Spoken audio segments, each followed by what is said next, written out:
does not win this is such a missed opportunity. Yeah. Oh, but he could even lose this. 98! No, that's too much. David, I don't know what to say. I need a moment to recover from that. This couldn't be right. Oh, Whoa, Queen H1. I'm out. I'm gonna see y'all tomorrow. What a great move. And then Rook takes G3 back. And the queen's trapped. That is one of the most amazing queen traps I've seen. Oh, wait, B5. Oh my gosh. He's losing a piece. And look at him. He looks away. He can't believe it. Oh my God. Nihal trying to give checks, but actually now the pawn is moving forward. The pawn cannot be stopped. Hello, everyone, and welcome back to the Junior Speed Chess Championship. Today is going to be an exciting match. It's going to be between ARJUN ERIGAISI and the American super talent HANS Niemann, who has literally set the world on fire, the chess world on fire in the last few months. HANS Niemann, he was rated something around 2450, not so long ago. And then he decided, okay, I'm going to go all in. I'm going to do chess. And since then, he has been having one success after another, and he has reached a rating well above 2650 in a really short time. He has quit streaming. Keti, if you're taking tips, that's how you get better at chess. But I'm not giving any advices to us. But he has quit streaming. He has turned full-time pro, and he has had so many victories in the last recent months. And ARJUN ERIGAISI, on the other hand, requires not much introduction. He has been winning tournaments one after another. He won the Tata Steel Challengers earlier this year. He won the Delhi Open, the National Championship, and tournaments after tournaments. But when it came to their individual encounter, quite recently in Sweden, in the TP Sigaman & Co tournament, it was HANS who came out on top. HANS won the important critical encounter, which decided the tournament placings. HANS finished first, and ARJUN finished second. So a fierce rivalry building up. It's a fierce rivalry which is at the beginning of its journey. And we are going to witness a spectacular encounter this time. The last few matches have been a bit one-sided sooner or later. Yes, ARJUN's opponents put up a very admirable fight. But sooner or later, it became clear that ARJUN was superior when they both played at their best. But I don't think today is going to be one such day. I think today is going to be a complete 50-50 contest. And even when both players are playing at their absolute best, it's not clear who is going to come out on top today. What are your thoughts, Keti? No. And what are your thoughts, Chat? I have no idea. Sure, the game has started soon. We will know who will take a lead at the beginning, or it's very likely can also go in the scenario like they both win on both sides. So they have started. You just pointed out so well about these two players, what has been happening between them and how they were improving chess. And Sri, there is one point we have to point it out, that ARJUN had very important and quite tense match yesterday against Muradli, and he spent so many energy for that. And let's see if he managed to rest well and recover well for this tournament. And also, when you have such a match, you need some preparation as well. So, Sri, is there any advice you gave to him today for this match? Well, I told him to sleep well. I told him to eat well. But, clearly he doesn't take these advices too seriously. We were I was in his room till about 3:30 yesterday, last night. And you were at his room, so even if he wanted to sleep, you were in his room, and he would not kick you out like that. Like, oh, Coach Sri, leave me alone. I want to sleep. Oh, shit. I was literally forced to be there, Katie. I was not allowed to leave. It was not my fault. I was the victim here, so no victim blaming, please. And I was at his room till 3:30, and then I left. I was like, please let me sleep. And I escaped. But ARJUN, Nihal, SL, Sankalp, they were all in the room playing till something like 5 or 5:30 in the morning. Playing not playing chess, but other games. They were also Gukesh. That's well, if there is a chance that they were preparing for this match, then you just named here huge average of the rating. So that might work out. Shri, maybe they were working on chess and you thought it was another game. We don't know about that. But soon we will know the who is in a better shape today, right? A6 is They were the playing bluff, late- Keti. Bluff? Yeah, it's a card game. Mafia, like mafia game. Like Mafia, but not exactly. Mhm. All right, Shri, we have here pool going on now in our YouTube chat, and you guys, you can share your opinion who you think gonna win today, and you can support the player that you think deserves this match. And the winner of this match will go to the final, where Nihal Sarin is already waiting for it. And Srinath, there is a really nice prize in the final, and besides the prize, there's also a title. So one of these two players will be a good candidate to achieve that title, and yeah, it is also quite important to have as much tournaments in your CV as possible. Somehow they are taken really slow, this one. Is there any particular reason why they are not playing too fast and they are taking and like using all the time on the clock?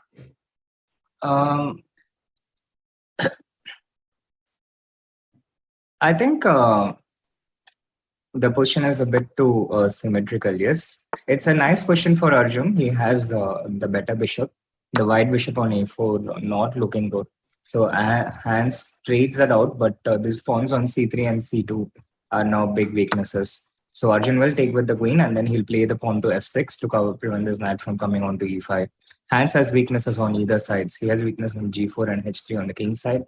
And you know this complex of pawns, a3, c3, c2 on the queen side. So this doesn't look good for Hans here, Keti.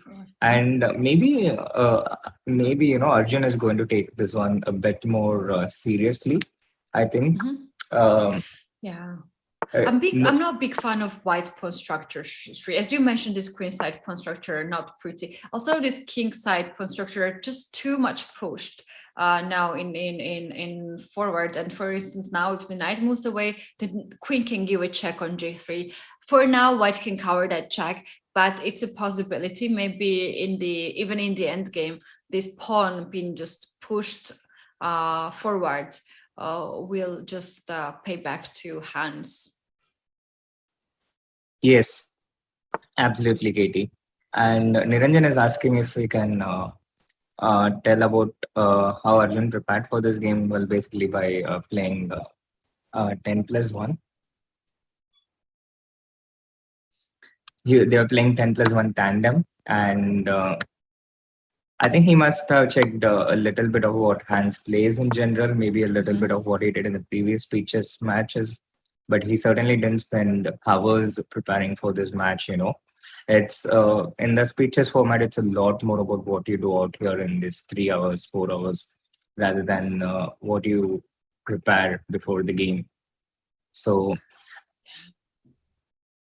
I think Arjun was keeping his energy and getting prepared to play a long game.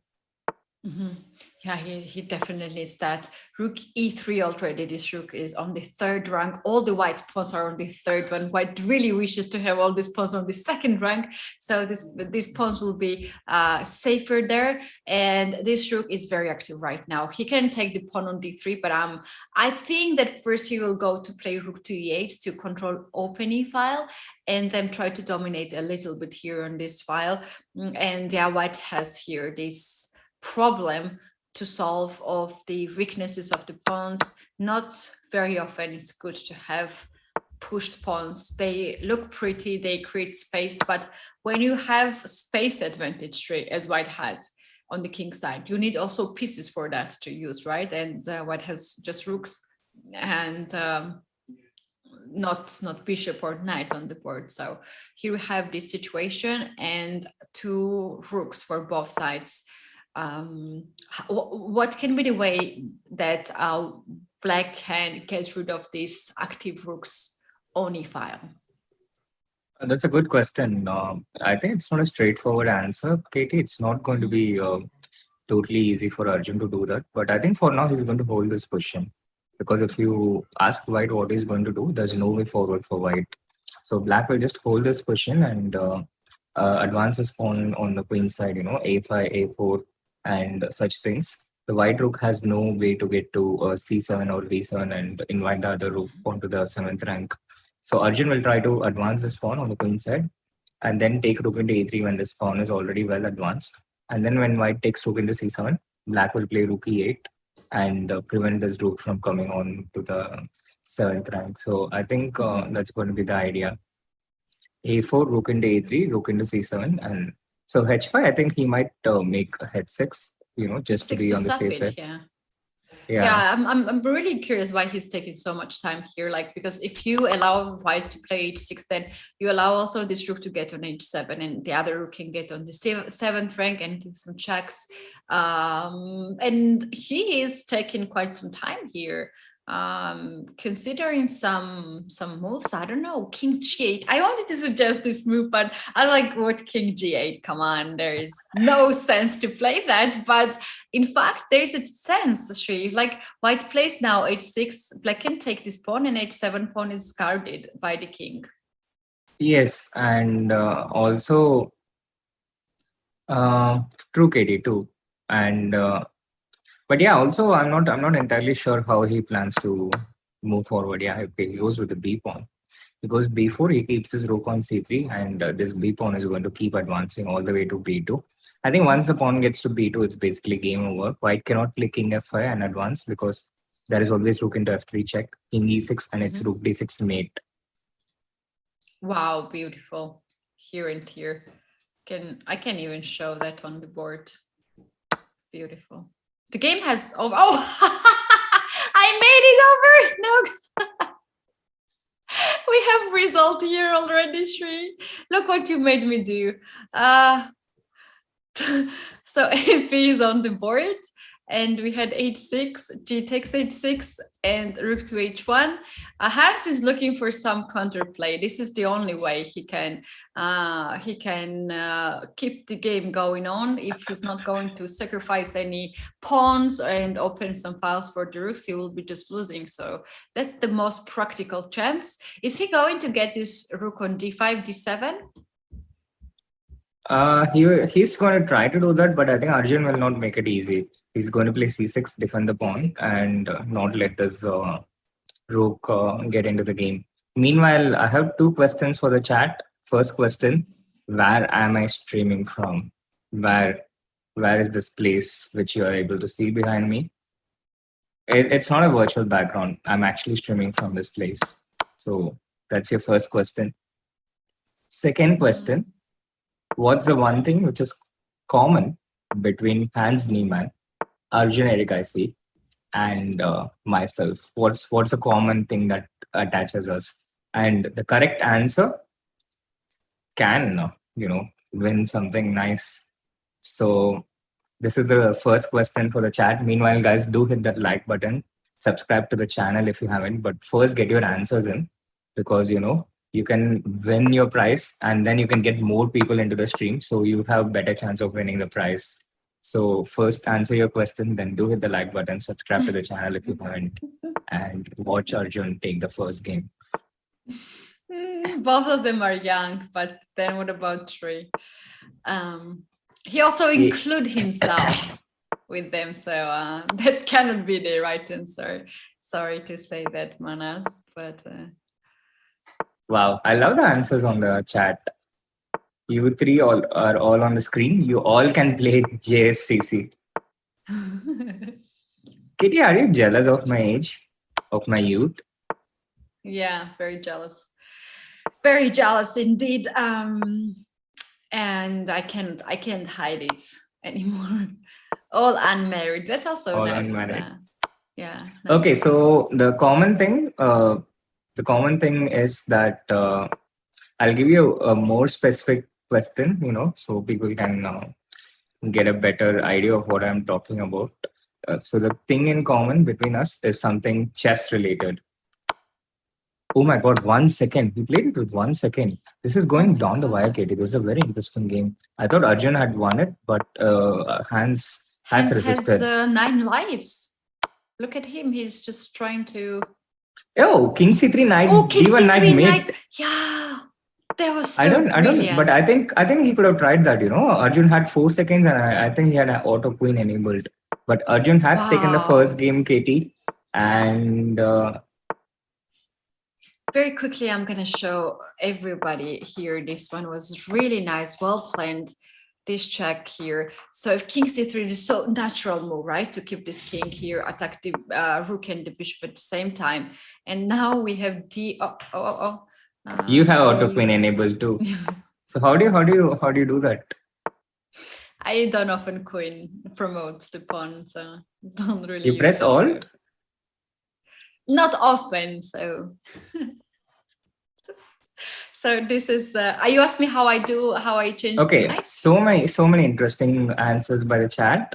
All 3 of you were in Sweden a few days ago. All are left-handed, but I'm giving you the final clue. We all played for the same team once upon a time. Which team is it? And yes, Katie, I was asking you how you made the knight, and also.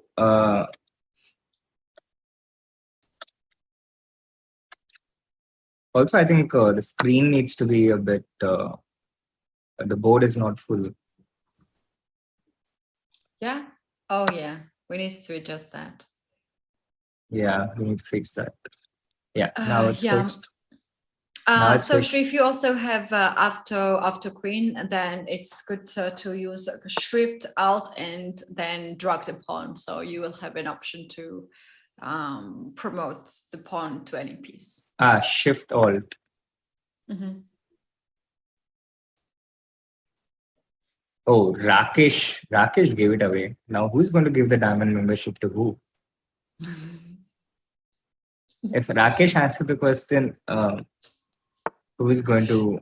Rakesh is so alike. Okay, let's ask some question. Let's them win the prize, and then he answers, and he's like, "Oh wait, I can't win the prize, my own prize that I'm giving away." Rakesh, give me the break. This is so unfair, Rakesh. Rakesh doesn't want to give away diamond memberships. Okay, so we played for the Norway Gnomes team, which was in, I think, sometime around 2018, 2019.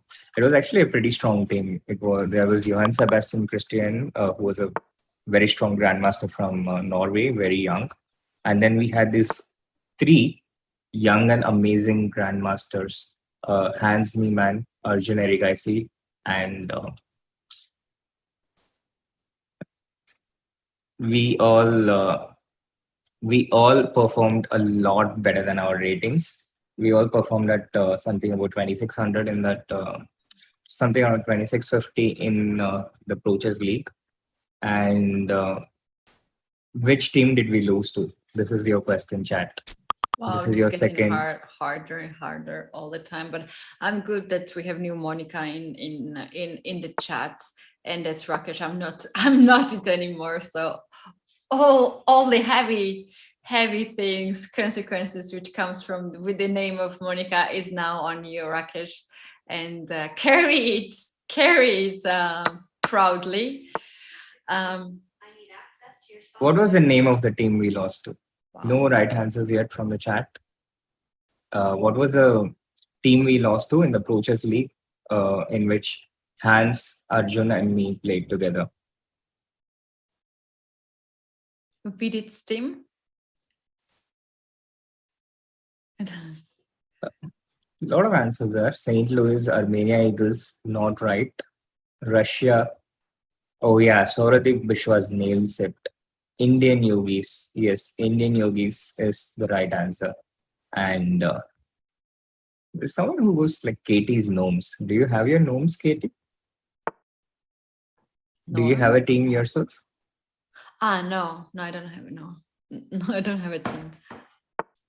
Yeah, it was Indian yogis. We lost against Indian yogis in a very, very interesting and tense match. We lost 9-7. But yeah, it's pretty interesting. We have come a long way since then. Hans Niemann was just 2400 and he's now like 2670. Arjun was 2550. He's now something like 2680. I was 2500. I'm still 2500. So we have all come a long way since then. And So if you ask for the similarities, if you ask for differences, they can answer that they are improving and you are stable, Sri. Katie, we need stable things in life. Not everything has to be Absolutely. Not everything can be volatile, Absolutely. Like there are cryptocurrencies, new things, and you also need gold, which has to stay stable. Oh, Sri just said it. He's gold. Sri, we just started a day and you made so many mistakes. Wait, let's focus on chess because you barely make mistakes here. So after 92, the engine was given huge advantage to black, and Queen F4 is the right one to keep this advantage on the board. The reason why the engine gives here big advantage is d3 pawn, which seems to be like extra pawn because white's f pawns are doubled. And this d3 pawn here is just all alone, pushed too far. Now, if you take that pawn, this is gonna cost you f2 pawn with a check. So here we have a trade. And if you trade also rooks, then this is really bad queen's endgame. Just black is pushing. If you keep the rook on the board, then I'm afraid here rook e2 will be something that white cannot really defensive position. So rook f1 was played and queen to f3, and black wants to take this pawn and then this pawn with a checkmate. Yes, Katie, beautifully explained. And yeah, Hans has equalized with that one. It's 1-1. As I told, the match is pretty equal and evenly matched. Yeah, and Hans goes back to the beloved Jabawa London, repeating it for the second time in this match. I'm a bit surprised that Arjun started with the Italian in his white game because he usually doesn't play that so much. So interesting choice there by Arjun. And also an interesting psychological thing is that they both just played against each other. Yeah, so they must have spent a lot of time looking at each other's games, and they would have considered a lot of options against each other. And the residual of it, the things which were not used, which were discarded, will also be used heavily in this match.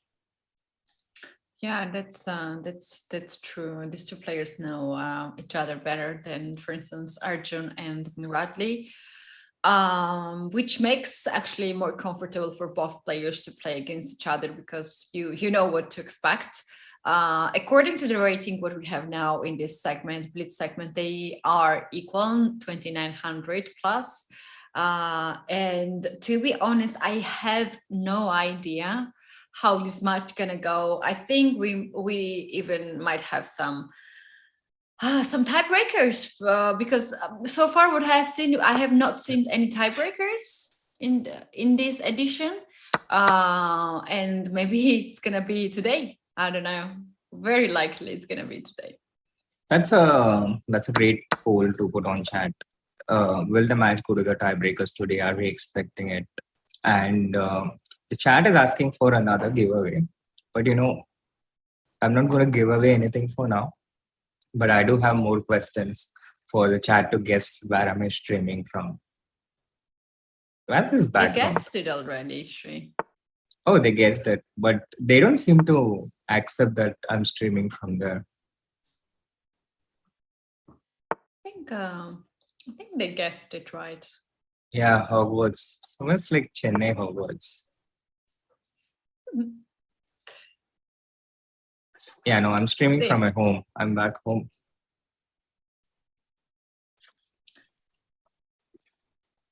Yeah, There are some questions in the chat. You have to answer. You can just check that, Sri. Which one, Keti? Hogwarts? I don't know what's that. You don't know where's Hogwarts? It's quite near London. Okay. And But, what you want to play London system? You can't, and you're going close to it, or what? Why you choose it?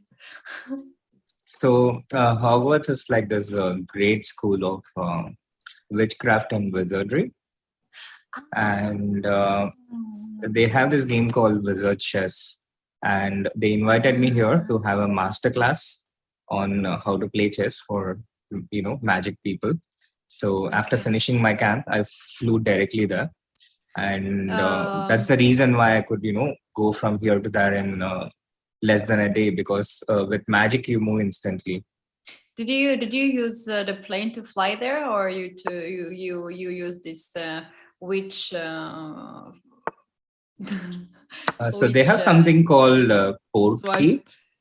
After I touch that, something happens for a few seconds and it feels like your body is coming apart completely. But after some uncomfortable minutes there, you get transported literally back to literally to a different country. So I used a port key. I just imagine you had these talks yesterday with the guys, and they were like, let's play some card games at least. Oh no. Okay, good place to be. I've never saw Harry Potter, guys. I've never saw it.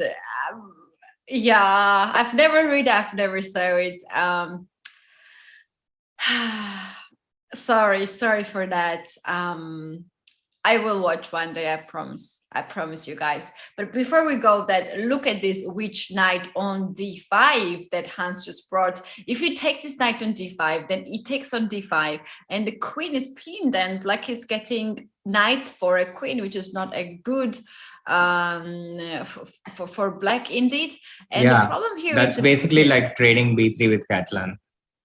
Yeah, exactly. That's a good point. That's a best example that you can bring so everybody would understand it, right?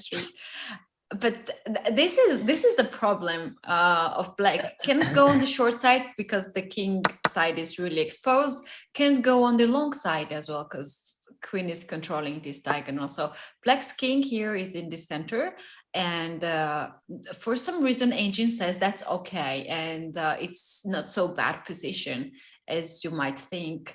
I don't know what's the move here, to be honest. Why? Yeah, I also don't see what's the move here. I think practically it's very hard for black to play any move. Mm-hmm. The king is stuck in the center with knight f4. White prevented this threat that black was having with d3.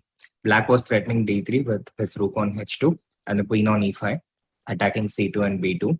But with knight f4, Hans covered it.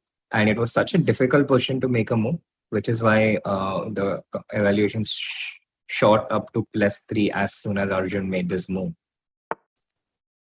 Rook f1, king g7. And there's another reason why this is such a difficult matchup for Arjun Keti. I think he's losing this one, queen g3, attacking the rook on h2 and x-raying the queen on e5, knight h5 check threatened. But another reason is because Arjun's one of greatest strengths is his ability to play super fast. And that's also Hans' strength. But he plays a bit faster than Arjun himself. Mm-hmm. So imagine that. Right. We're going to have a hyper bullets match today. Hans takes the lead. Third game was quite convincing, the way how he played. Shri, as I can see, he is in some hotel room. He's on a trip to play chess tournaments, a lot of chess tournaments. He used to play some tournaments in Europe. Now, Keti, Hans doesn't have a home. Did you know that? Really? Yeah, no, he doesn't have a home. He doesn't have a permanent home. He just goes around shuttling from hotels to hotels and playing tournaments. And he loves that life.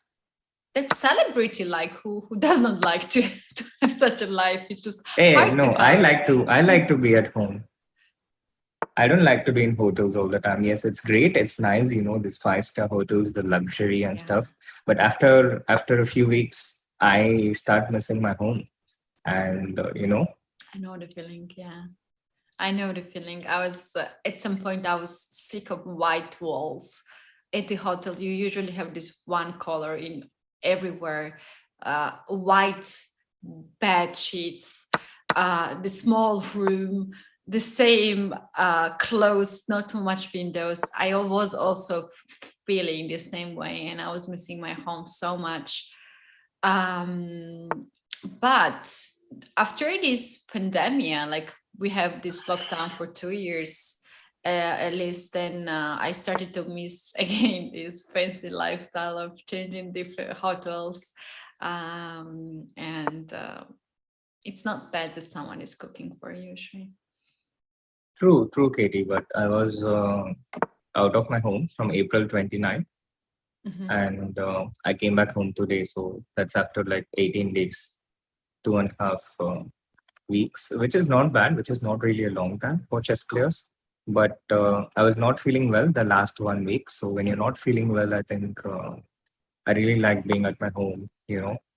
Uh, it just feels a lot more healing, if you understand. Yeah, least for me. I totally understand, because I'm also a homey person, and I like to be at home. But that's something great that we know. I don't know how many of you in the chat knew about this lifestyle of Hans Niemann. I didn't know it, so count me as one And there. Hans has this lifestyle. I think he started living on his own even when he was in high school, which is totally not normal in India. But I think it's also not totally normal in the West. Being on your own from high school. Unless you're forced, like there's sometimes you just want to to have your own space. We don't know that much about it, like why he decided so. Maybe it was his decision, but yeah, I don't know if it's legal to do that, like to rent an apartment. You can rent apartment here, at least in Poland. Yeah, but I find it very impressive. What I do know about Hans is that he's someone who's very independent from a very young age. Someone Yeah. who's used to doing things for himself from a really young age, and maybe that has shaped his strength, his character, and his life. And here he has upper hand against Arjun once again. Queen to d6, attacking the pawn on h2, threatening c4. Arjun's prevented it with knight f4, but after g5, he's losing this h2 pawn regardless. And There's queen g4 move to pin the pawn, but knight he can f6, simply yeah, move the king away, or even knight f6 to attack the queen, and that can get really bad. You can have this queen g3, but this knight improves the position, and at some point it's not good to have so many pieces hanging. So maybe he has to move this knight somewhere useful. Hard to spot though, some useful. If you I bring think this knight h5 and knight g3. Okay. Oh, that's beautiful. You just try to trap the queen.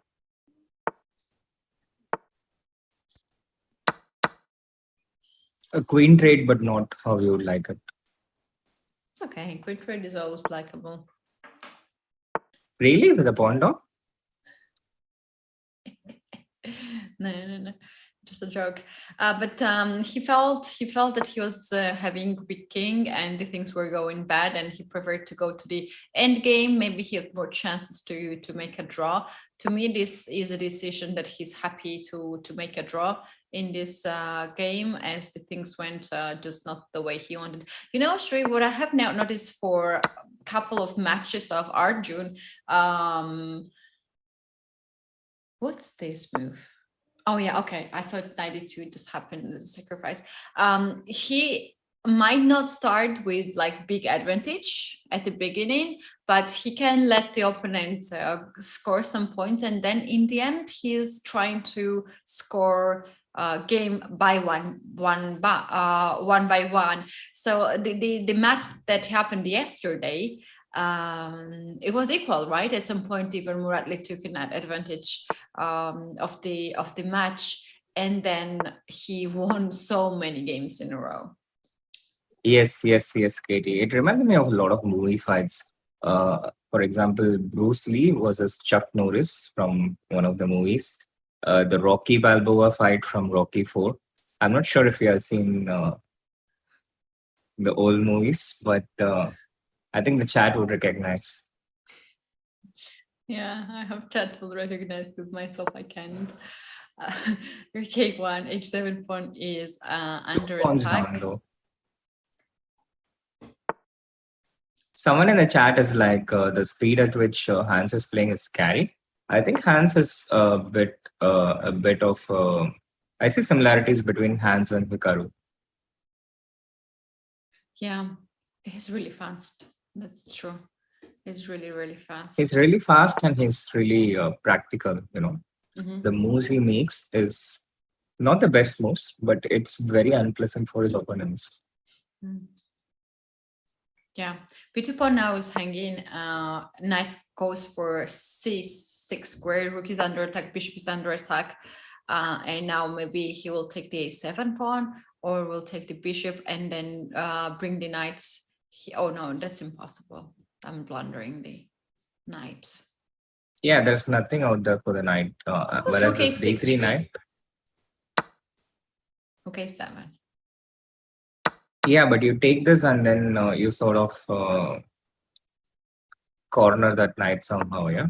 Rook a6, rook a1 check. Up next, this b2 pawn will fall. Look at this difference between the h5 knight and the d3 knight, Keti. Yeah, it's huge. And I'd be surprised if black is not winning something by force instantly. So you suggest this check and then rook to b1. Hans goes with bishop to b4, going after this rook. And now, oh, is there a check? If king goes here, 92 is a fork. So after a check, white has to go on e2. And now I think just rook e1, king f3, rook b1. Rook e1, 91. Oh, just 91 ones. Wow, nicely spotted by Hans to trap the rook. Yeah. This is GG. Wow, nicely played. Yeah, nicely played. Really, Yeah, really so nice far game by Hans Hans. has demonstrated really, really nice, nice play. Yeah, and what do you make from Arjun's expression? Yeah, he showed some emotions. Usually he's not showing too much of emotions. And yeah, definitely he's disappointed by this. Yes, he's disappointed, but do you think he's rattled? He's what? Intimidated by his opponent?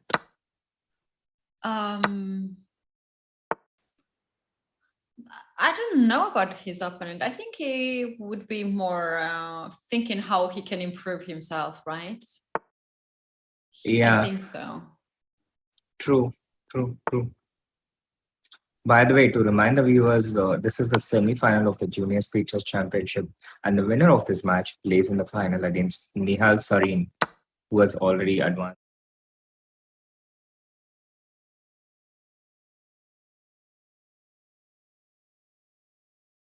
Plays against Nihal. It's going to be one hell of a contest, and I'm really, really looking forward to that as well. And I think this semi-final is also going to be a rip-roaring contest. Mm-hmm. Right now, Hans has the upper hand. He has scored 2 wins, and he's set to get his 3rd win. So he will have an advantage of 3-1. But the Arjun game is started not over similarly. yet. Like things are getting small and small on the board. Some pieces are being traded. If white somehow managed to get h6 pawn, then this is going to be a safe position. But black is keeping it. Black is kicking this king a little bit farther, and now what he's trying to get this rook here to control the h file, and then pawn will start to push. So white is I think on time to get this king, and once again he's cutting the king. Wow, nicely played. Yes, Katie, but the position is one thing, but the other factor is the time. And look at the time difference. 1 minute 40 seconds against 13 seconds. Mhm. Now, we know Arjun does this a lot to his opponents, but how many times do we see, oh, he's going for the French defense, Arjun's going for the French defense. And there is this nonsense system with e5 and knight e4. I'm wondering if Arjun is going for that. He uses this in his blitz. Oh, okay. He's not going for that. 93. Yeah. This is the classical French Steinitz variation. Yeah. But yeah, so we see Arjun doing that with his speed to his opponents. But here, Hans is doing an Arjun to Arjun. And I think that is Arjun's biggest challenge. So he has to find an alternate strength to draw from. It reminds me of this match between Bruce Wayne against Bane in The Dark Knight Rises, the Batman trilogy, when Alfred goes like, oh my God, look at his speed, his ferocity. And I can see all of it going on top of your head, Katie. That's exactly how I feel when Vishy and I discuss chess. I mean, I think you should become a film expert as well. Yeah, I don't watch so much films. Yeah, sure. I'm just good at Clearly. connecting the dots.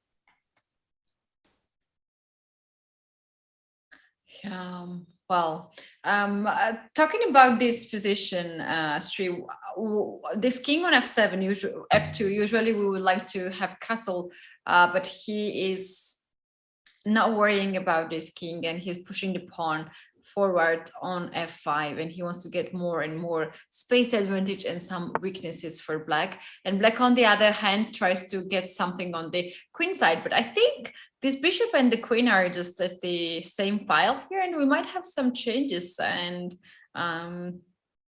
some pins here on the queen side. Yeah, what a position this is, right? White is going all in on the center. He's hitting this e6 point. He's attacking with e6 point. Meanwhile, black has gone all in on the queen side. So he's attacking the b2, c3, d4 pawn chain. But I think what Arjun really misses is this b6 square for his knight. He has no way to defend it. So he has to go with something like knight d8 to defend the e6 pawn, which is really undesirable for the moment. Because, you know, if you put your knight out there, if you move your knight from there, you're going to lose out on your counterplay on the queen side. He has traded some pieces, but he has to now, he has traded some pawns, but he has to find a way to defend the e6 point now. And I don't see an easy way for him to do that. Yeah. You can play knight d8, but then f into e6, and you have to recapture with the pawn. If you recapture with the piece, d5 hangs. F into e6, knight into e6, that's knight into d5. And if you recapture with the pawn, then the g6 square becomes a very, very useful landing spot for white. Yeah, rook a3, hitting the bishop on e3 and sacrificing the pawn on e6. So he has some ideas after taking on e6, then to take the pawn on e5 and use this pin that all these black spaces are creating. So white just says, okay, I will develop my bishop d3. I will cut this rook from the third rank for now, and I will make my move really fast. So what the moves that he's doing is not maybe the best, most accurate there, but most practical. You make this move, you need to develop your bishop. This bishop will hit to g6 square soon, and you also don't spend too much of time. That's why he always has this time advantage tree, right? Yes, Keti, absolutely. The position is really difficult, and Arjun is struggling here, to be honest. He's literally struggling. And so far, Hans has been dominating the match. He's been playing faster. He's been playing better. He has had better positions from all the games since round 2. And he has also been playing at a different level of speed. So I think it's going to take a lot from Arjun to be able to, you know, break this momentum and pull things back. Yeah.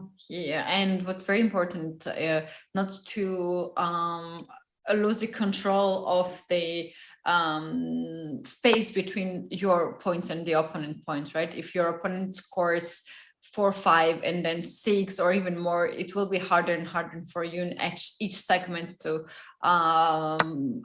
fight back. So every game here matters, especially when you're already down with 2 points. And yeah, Arjun really needs to be extremely focused right now. Is this the last game for now? And after this, they have break, right? Yeah, after this, they have a 6-minute break. This would be the first half of the 5 minutes plus 1 second segment, Keti. But to be honest, I think breaks carry a lot of momentum also, in the sense that you don't want to lose just before a break. Because when you lose just before a break, you have more time to, just feel bad about it. It's nice to have something of a distraction after losing. So you don't want to have it, but I don't see how Arjun can get away from this. He's just getting killed here completely. And HANS is playing so fast and so confident. Yeah, so far it is just incredible play by HANS. Although he lost the first game and that was nicely played by Arjun, seems like this is the game of HANS. And for me, I think break is very important for Arjun to realize what's going on, to maybe come up with some plan which opening he needs to play. Just to have some time to realize, because they barely have a second from one game to the other. They barely have a second to think through, and obviously you don't want to lose too much of the time on the clock and just think like, which opening should I play? So now we have this queen, bishop, 2 knights on the king side, hitting for black's king, and there are some checks. I am afraid this checkmate will. Do you see a checkmate already on side inside, Keti? I think 95 can be the move. We need to distract the d8 knight. There can be some moves like I don't know, even he's Bishop going D2. to bishop d2. He's just opening up the rook. Simple but powerful. Yeah, just this one. And then he wants to take also the pawn on b4 at some point, and the bishop here, and that's it. Yeah, Keti. It doesn't look nice at all what's happening to Arjun. He's in a tight spot. He's getting squeezed. Yeah, that's true. Knight b6 has been played here. Not really helping. Black is just hoping to trade as much pieces as possible and lose as small material as possible. But White has about 2 minutes, and he has really big advantage. 3. Absolutely. He has a really big advantage, and he's also someone who's capable of playing really fast. So I think this is going towards a 4-1 lead. Bishop into b4, rook into a2, played by Arjun here, but HANS can just checkmate into here. Bishop d7 check. Isn't that pretty? It's pretty, and we have it. We have it 3 on the board. Bishop to d7, winning the game in a way. Yeah, we have to give credit to HANS for sure for this beautiful game. And meanwhile, Sri also finished this cup of something that we don't know. I was myself looking at the video. I was like, what is Sri having that looks delicious? I have 2 ideas. It is a coffee with milk or tea with milk. It is tea with milk with some spices added, Keti, cardamom, and I was staying in a pretty luxurious hotel this last few days, but the tea my dad made this tea. Oh, And so nice. it's simply the best. Wow, that's really nice. That's really nice, Sri. I think you need to refill that cup, as we are having really long day today, guys. This is just the beginning. The first segment has just been started. Hence Niemann taking 3 points advantage for now. We're coming back after a very short break, and the second part of this segment will start in about 5 minutes. So please don't go anywhere. We will be back right before the start of the next part of the first segment.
Welcome back, everyone, to the semifinals of this amazing Junior Speeches Championship between Arjun Erigaisi and Hans Niemann. This is an exciting match, and Hans Niemann has taken an early lead with 4-1.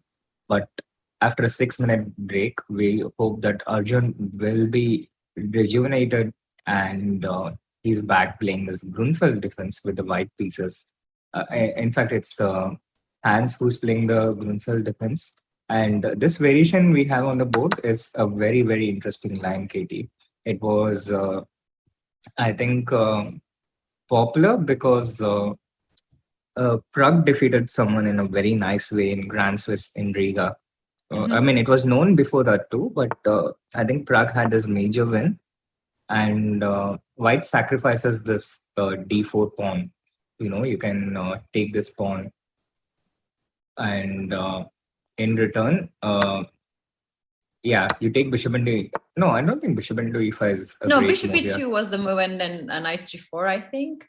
And you can trade the dark square bishop, and you have some compensation there, probably, because if you take the bishop right away, then this rook also hangs. Instead of this, Hans decided to give up the dark square bishop, change the dark square bishop for the knight, and now to go off after this pawn here. Sri, this is something that white can get very good play, as now this king is without a dark square bishop. I can see something going on this diagonal. Bishop e2 with ideas to play e6 next move, or even f5 at some point to get this bishop on the h file. So I think white has very good chances in this position to get some advantage and then convert it into the win. Yes, Katie. These are usually the kind of positions where you have to sacrifice the pawn to get this kind of initiative. But on the other hand, what Hans has done is, by putting this white pawn on e5, he's preventing this white's dark square bishop from getting on the diagonal. Like, imagine this bishop on b2 and queen on c3. And now, because of the e5 pawn, white is slower by at least one more. And because of this, I think this is what Hans was looking for practically. He just wants to get his pieces active, And Blitz, it's a lot about how easy it is for you to play. Yeah. But on the other hand, I see some patterns emerging from this match so far. And I think Arjun should stick to his mainline openings. I think he's a bit better than Hans in his opening preparation. Yeah. Yeah. Rook a3 has been played. I like the move e6, and then whatever black plays, bishop to b2 and to kick this rook back. But first, what Arjun chose here is rook to a3 to attack the queen, and now a6 bishop was also hanging, so this queen couldn't go long. I believe that there is e6 move here still, and then bishop b2 will be quite powerful. Another move which looks very nice is rook b1, which by the way, but now you trade queens, no? How? Queen e2. Queen e2. Yes. After queen to queen c4, I was thinking of rook to c3. But also now queen e2, I think, after rook to c3. But why not to take this queen now? You have to take with the bishop and rook a4 to pin this bishop on the fourth rank. Yeah, but then the black rook just takes the e4 pawn. And then there's rook b4, yeah? Yeah. Yeah, I think c5 is the problem there. And c5. Yeah, queen c4, bishop takes c4. Yeah, rook a4, and now c5 is a problem. That can be. And I think black is okay there. So Arjun's thinking. Arjun's probably going like, oh my god, what's happening?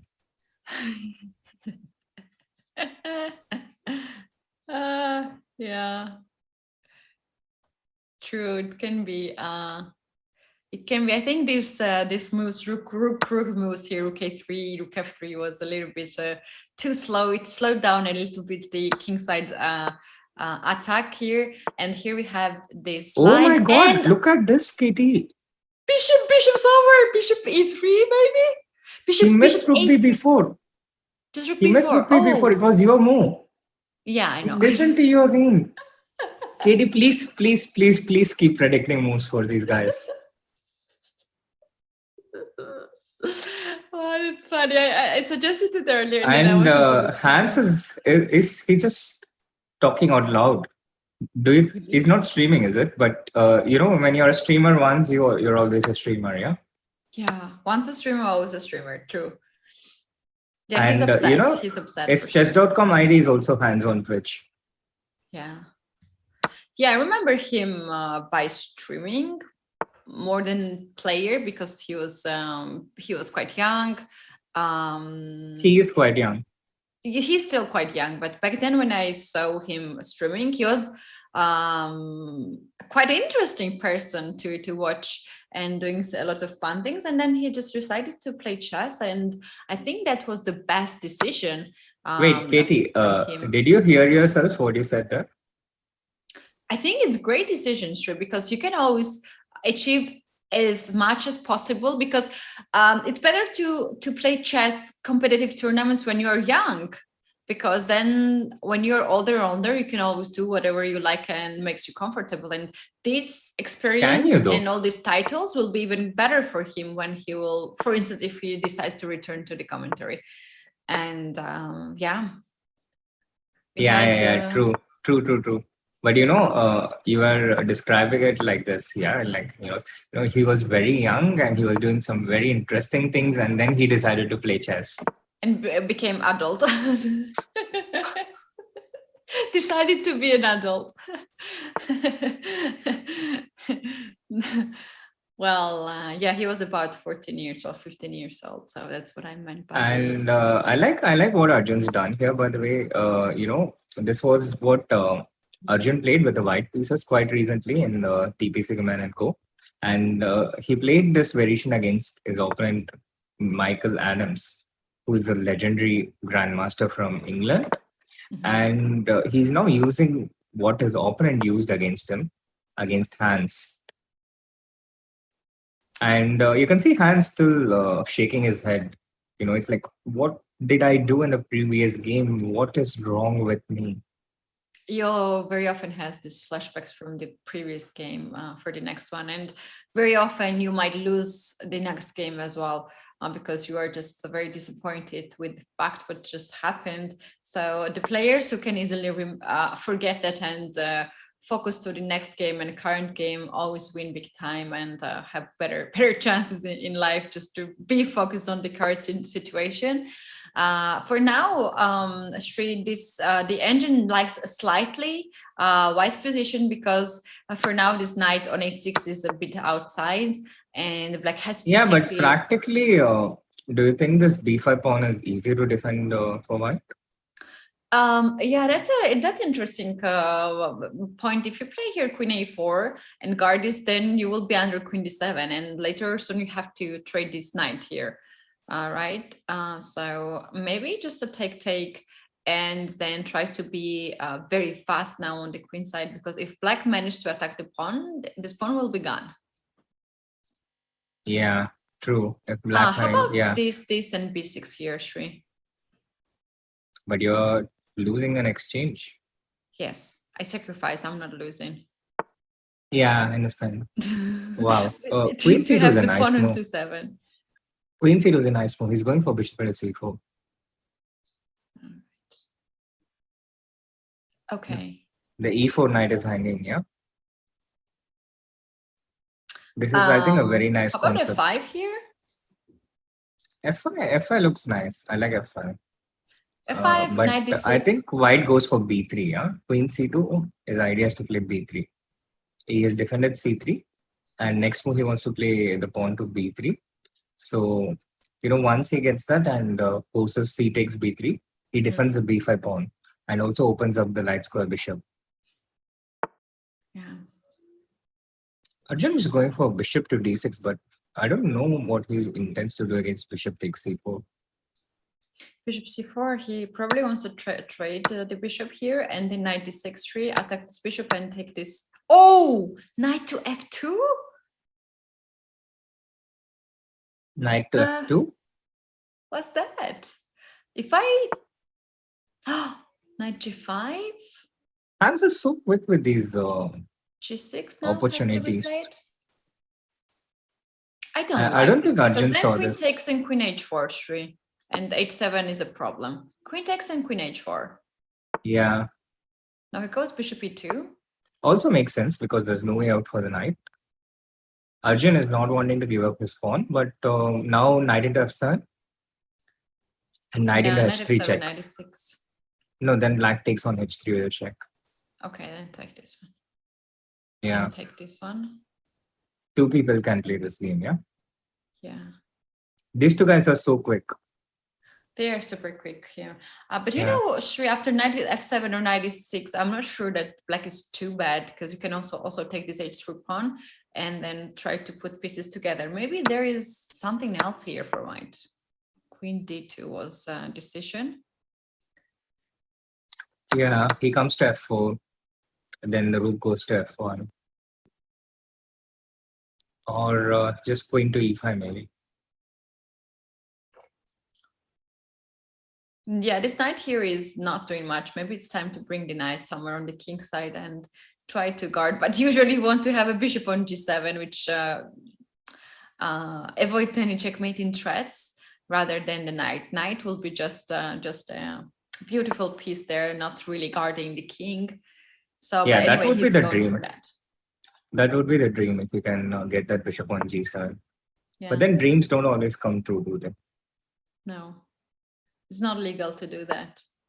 Knight d6 instead of my brilliant idea, he went knight to d6. This knight from center controls more squares for sure. Maybe at some point. But queen h6 now? Queen h6 with idea to take this here, right? So yeah, that looks good. Maybe king g7 now to avoid this queen h6. Yeah, you got to go king g. Oh. Ooh. Makes sense too.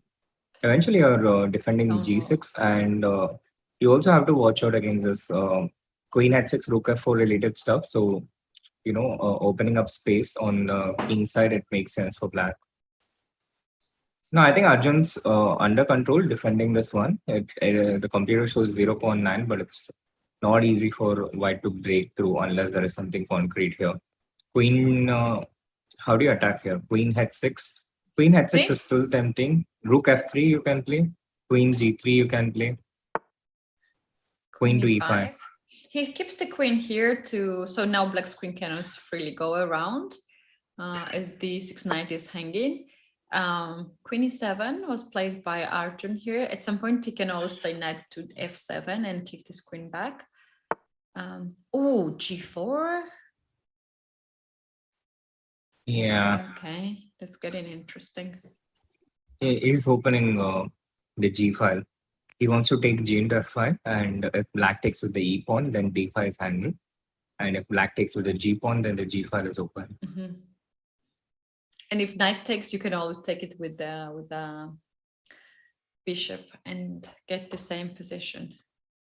You know what, Sri? You can now pass the move, rook to d8, for instance, to guard the knight.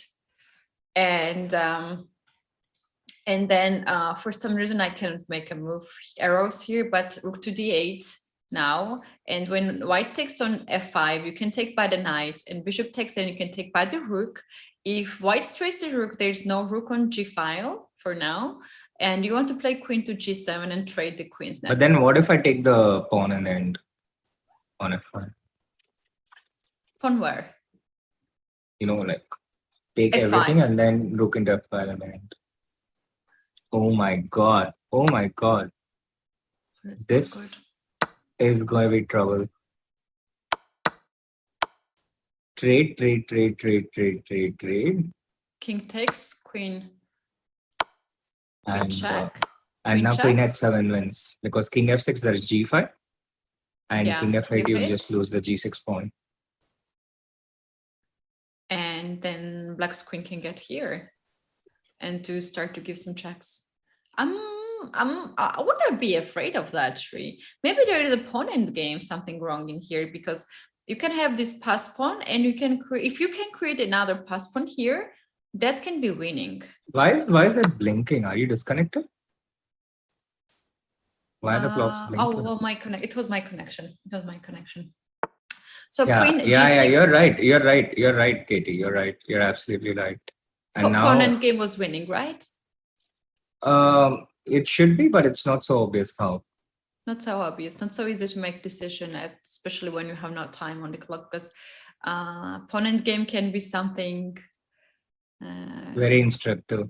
you cannot really get pieces. Yeah, back. it's a type of question I would have shown in the camp the next day if we had continued. You need one extra day at the camp, 3. Any amount of extra days, we would, when you put some people who are interested in chess and then you give them a chess board, and even if you take away all internet and other things, I think they won't go crazy. At least they will go crazy, but at least they won't get bored, is what I'm saying. Yeah, absolutely not. Now But Hans has managed to keep his pawn. Yeah, nicely played by Hans. Now black is trying to hide his king, maybe somewhere on d7 or d6. White is also trying to hide his king b3 now, maybe king a2 or this b3, also already looking a bit safer. And now white is pushing the pawn on g5. For instance, what happens after queen g3? Queen e5 can be a move there. I believe that's end game is winning still. King a4.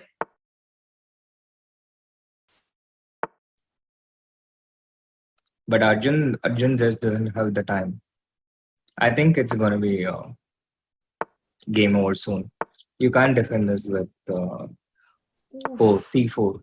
If you take nice then move. queen c5. c5, b6, queen h8, it's game over. Wait, what? This is pinned. I'm sorry. It's game over because it's an illegal. Wait, why this is game over? I don't understand. What black wants to take. But do you think queen d6 check wins, no? Queen d6. Oh. And b6 now, that's what you meant. Yeah, that's what I meant.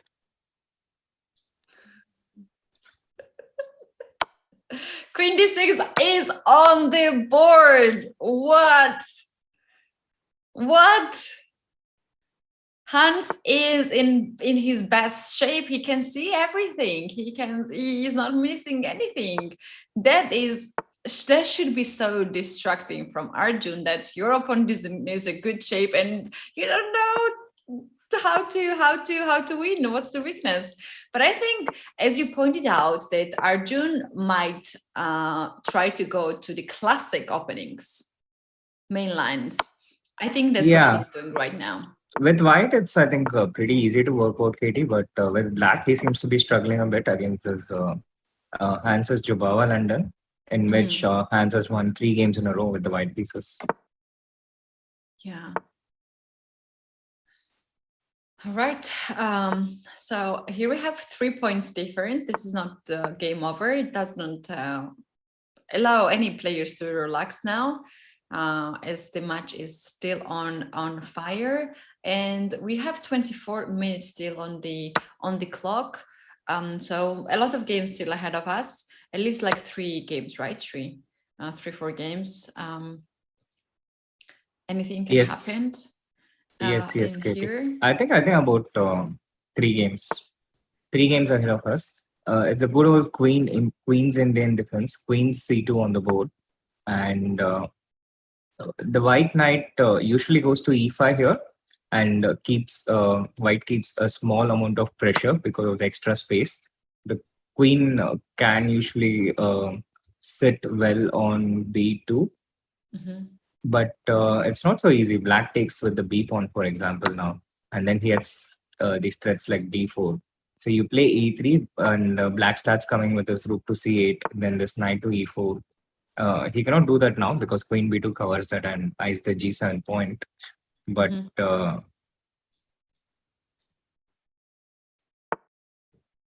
hanging pawns, that's interesting structure. Knight to f8-4. He wants to get knight to f5. And Hans was just walking. What was that? I saw him. Yeah, I just thought he coming. was doing a little dance. He's moving so much. When I look at the camera, I'm getting a bit dizzy because he's moving so much. And Arjun is barely blinking. I think very often he's froze on camera, and then at some point he blinks and it's like, no, he's not frozen. This is also a difference between these two players. Hans just likes to move a lot, and Arjun is just at the same spot most of the time. Yeah, it's a battle of ice and cold. It's an unstoppable force meeting an immovable object. Yeah, that's reference from somewhere. I can understand that. Shri, what do you think about this knight D to F3? Because this also limits another knight to be active on H4. Yeah, I think he wants to play knight E5, and a lot of plays about this pressure on D5 and C5, and black has everything under control. He has everything well protected. So Arjun is trying to slowly reduce the control. So maybe something like knight E5, knight into E5, bishop E5, and then maybe this bishop comes back.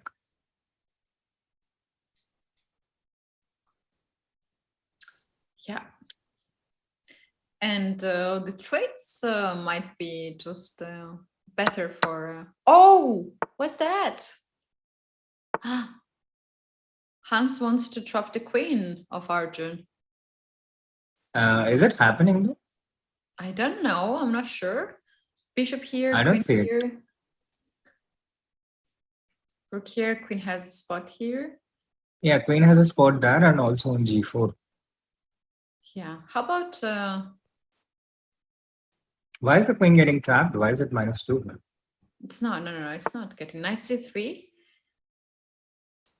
Yeah, the queen's not getting trapped. But maybe it's something else. Rook D2? Rook goes D2, for instance, to guard this pawn. Here. Maybe you just take this knight and this... No, you don't give up this bishop. I don't believe that's good. It's not clear to me that black is so better. Yeah, that's mysterious for me. Why black is giving so big advantage here. And even with the evaluation bar, it's not so easy for me to understand and find out. So after rook d2, this knight actually took this square, but another square on g4 is still there. And for instance, after rook d2, bishop here, rook here, queen g4 is a move that this queen can escape. What? Oh! Why? He's ignoring. Why? What's happening? A2 is hanging. Don't make a joke on that. Pawn is a pawn. If you lose a2 pawn, then you will drop b3 pawn, and that's what actually black wants. So don't. No, but don't you want to take the rook on d1? Yeah, rook on d1 is hanging now. I can take it. Yeah, I don't understand why Arjun gave that up. Maybe why didn't he just move the rook? Queen trap, but this trade seems to be good for white, as now the evil bar is not that extreme anymore. Bishop f6, queen to d7. Yeah, but this is a very nice and easy position to play as black. He has a pair of bishops, and this pawn is just advancing with d4. Yeah.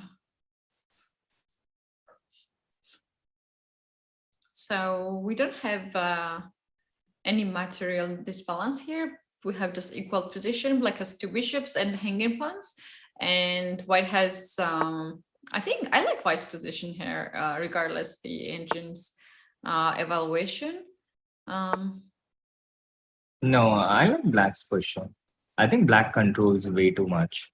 The pair of bishops, the d pawn. 94, 95 ideas. I think it's easy to neutralize, just something like queen e6, e1. Now this bishop can go the other, queen can go other side. Yeah.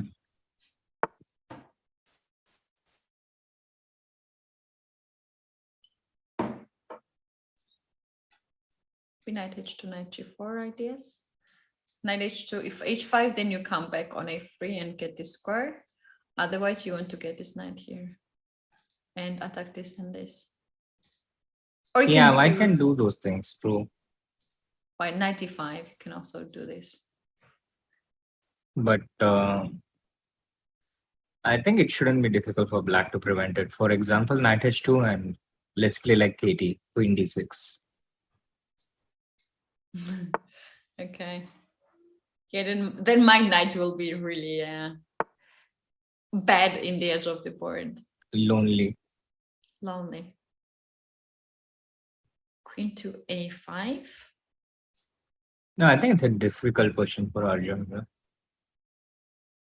Rook d2. Yeah, rook d2 g5. Ooh. This queen has a problem here. So Arjun goes for counterplay with g4 because he's just worse strategically, so he has to do something like this.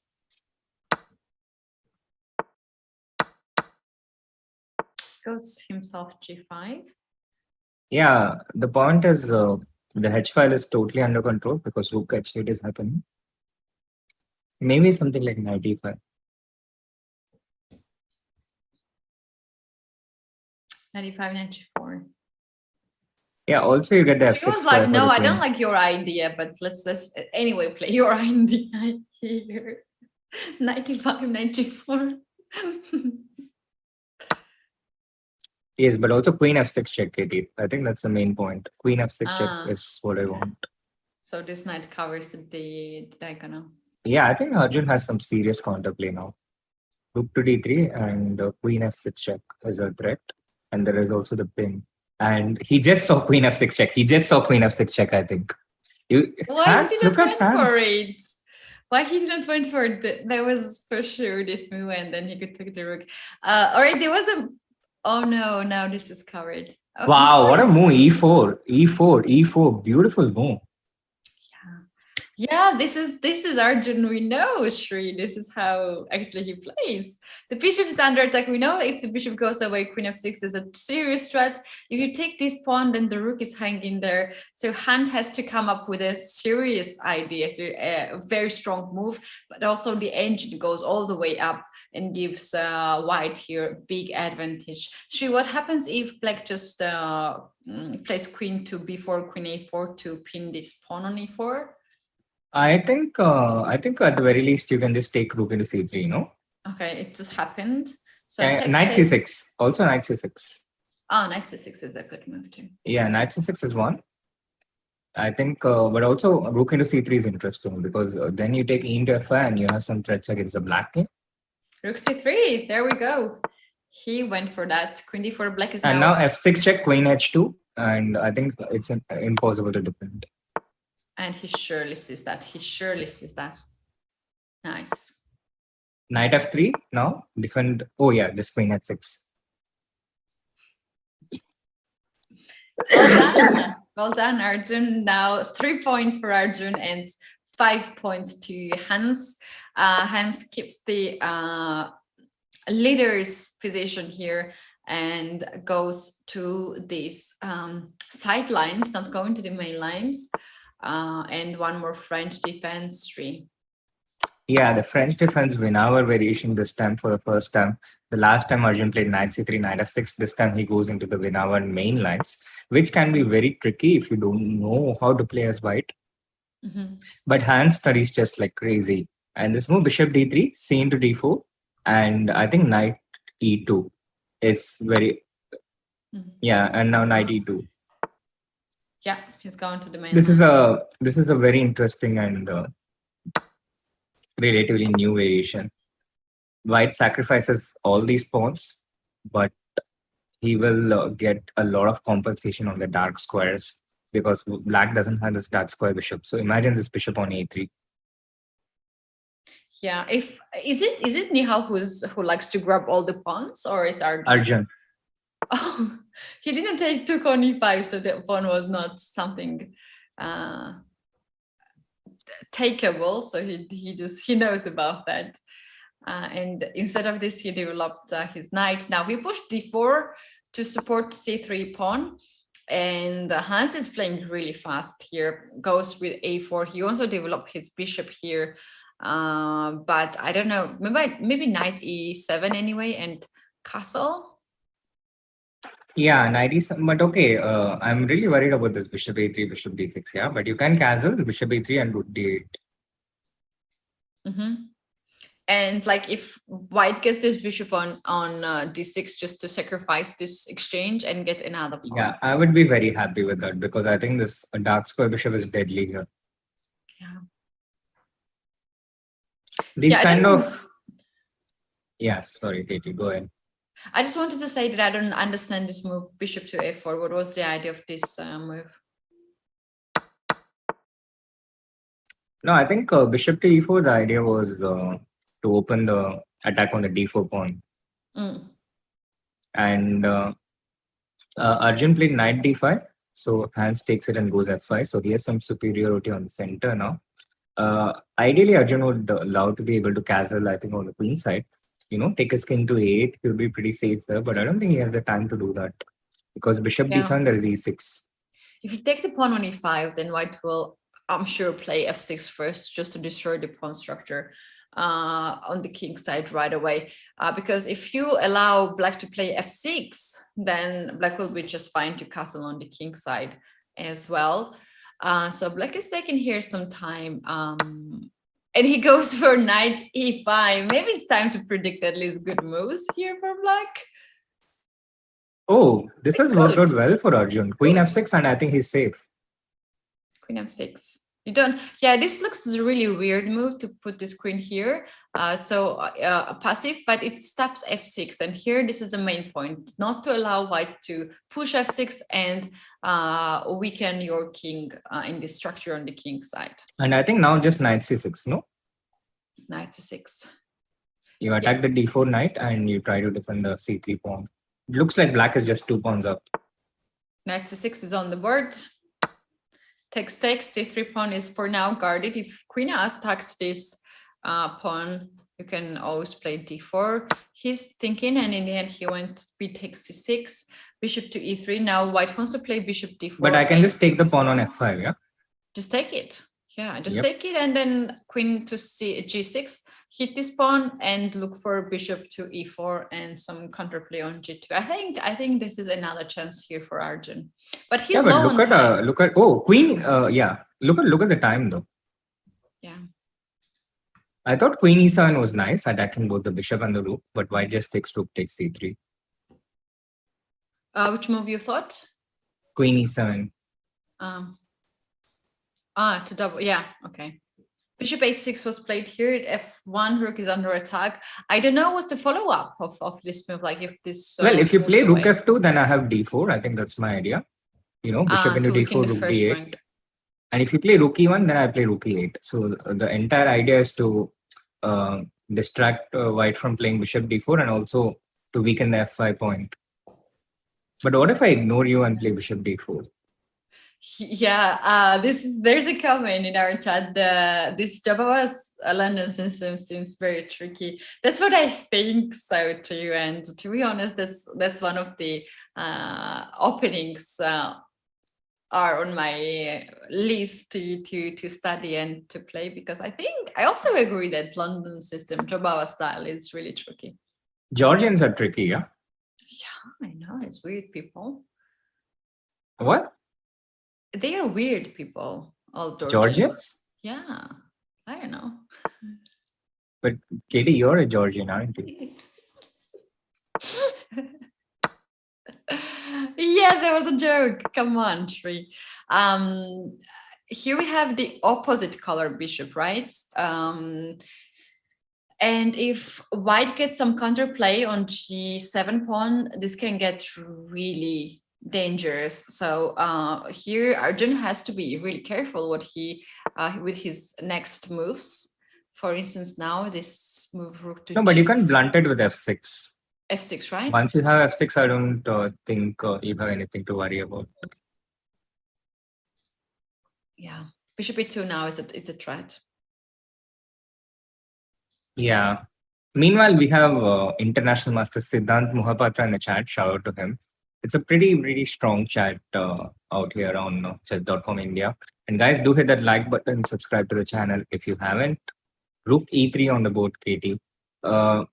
It is an opposite color bishop. There is a 1.5 minute advantage for Hans. And what I've seen so far in this match is that although both these guys get better positions against each other, they both are very strong at resisting.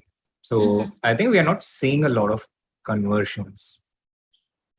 Yeah, that's true. That's true. I agree with that. This rook e3 is a tricky move now. If you play this one, I want to go back on j3. So queen goes on h6, then this move Rook and h3 queen is a bit out, and you can always chase this queen. I'm going to follow you. Yeah, if you go queen to d8, then rook g7 and f6, bishop f6. So that's tricky. There's queen d6 move. But then you take and take on a7, yeah? What? Well, black can't lose this. He will put his pawn on a6. He wants to play without risk. He wants to play without these annoying threats. Really? He puts his pawn on a6 and there's no way white can win this, yeah? Because you cannot create a passer. I think it's a very interesting and very nice practical decision. Now he has to play rook e8 and takes h3. He has to guard this a pawn. a6 and rook e6 maybe. But Sri, okay, I understand white cannot win, but it's not black who was pushing to win? Yes, but Arjun was having much lesser time, Keti. So I understand that he wants to try and keep it simple, the position, because he has less time. And Arjun is not like Nihal, Nihal is totally chill with having less time. Yeah. Arjun likes to have time in general. So he's not someone who would be totally comfortable having less time. Okay, makes sense then. And I think that's an important factor in this match between Hans and Arjun. These guys, they both are used to having more time than their opponent. So it is an interesting psychological battle. Who has more time? I think whoever has more time will feel better psychologically.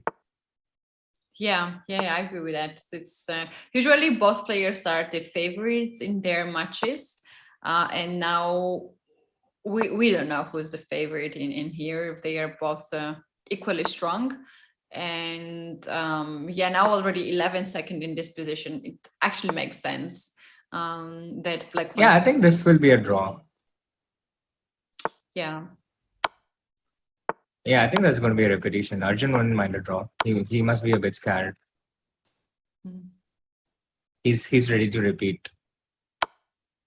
Yeah, there we go. It's a draw. All right, yeah, we can call it the practical decision, even though black played a really good game and had a good chances to improve.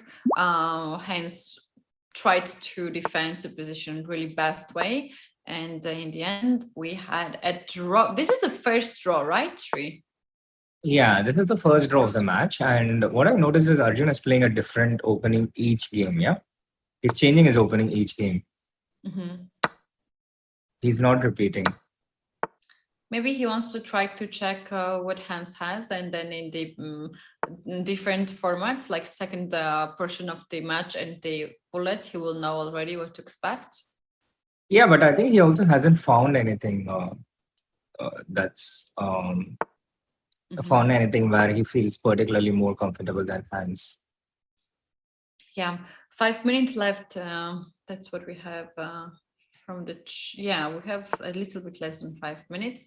So despite with the last game, unless we have some blunders or just fast draw, and we still don't know, this might have just 2 point advantage for Hans, can be 3 points advantage or just 1, but clearly Hans is the one who got more out of this segment, and I'm sure just like the previous match yesterday, I said Gukesh for some reason, I don't know. Arjun is looking for. I know why.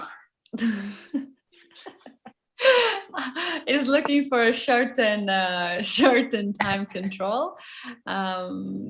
portion, and maybe he is reserving his energy for that portion.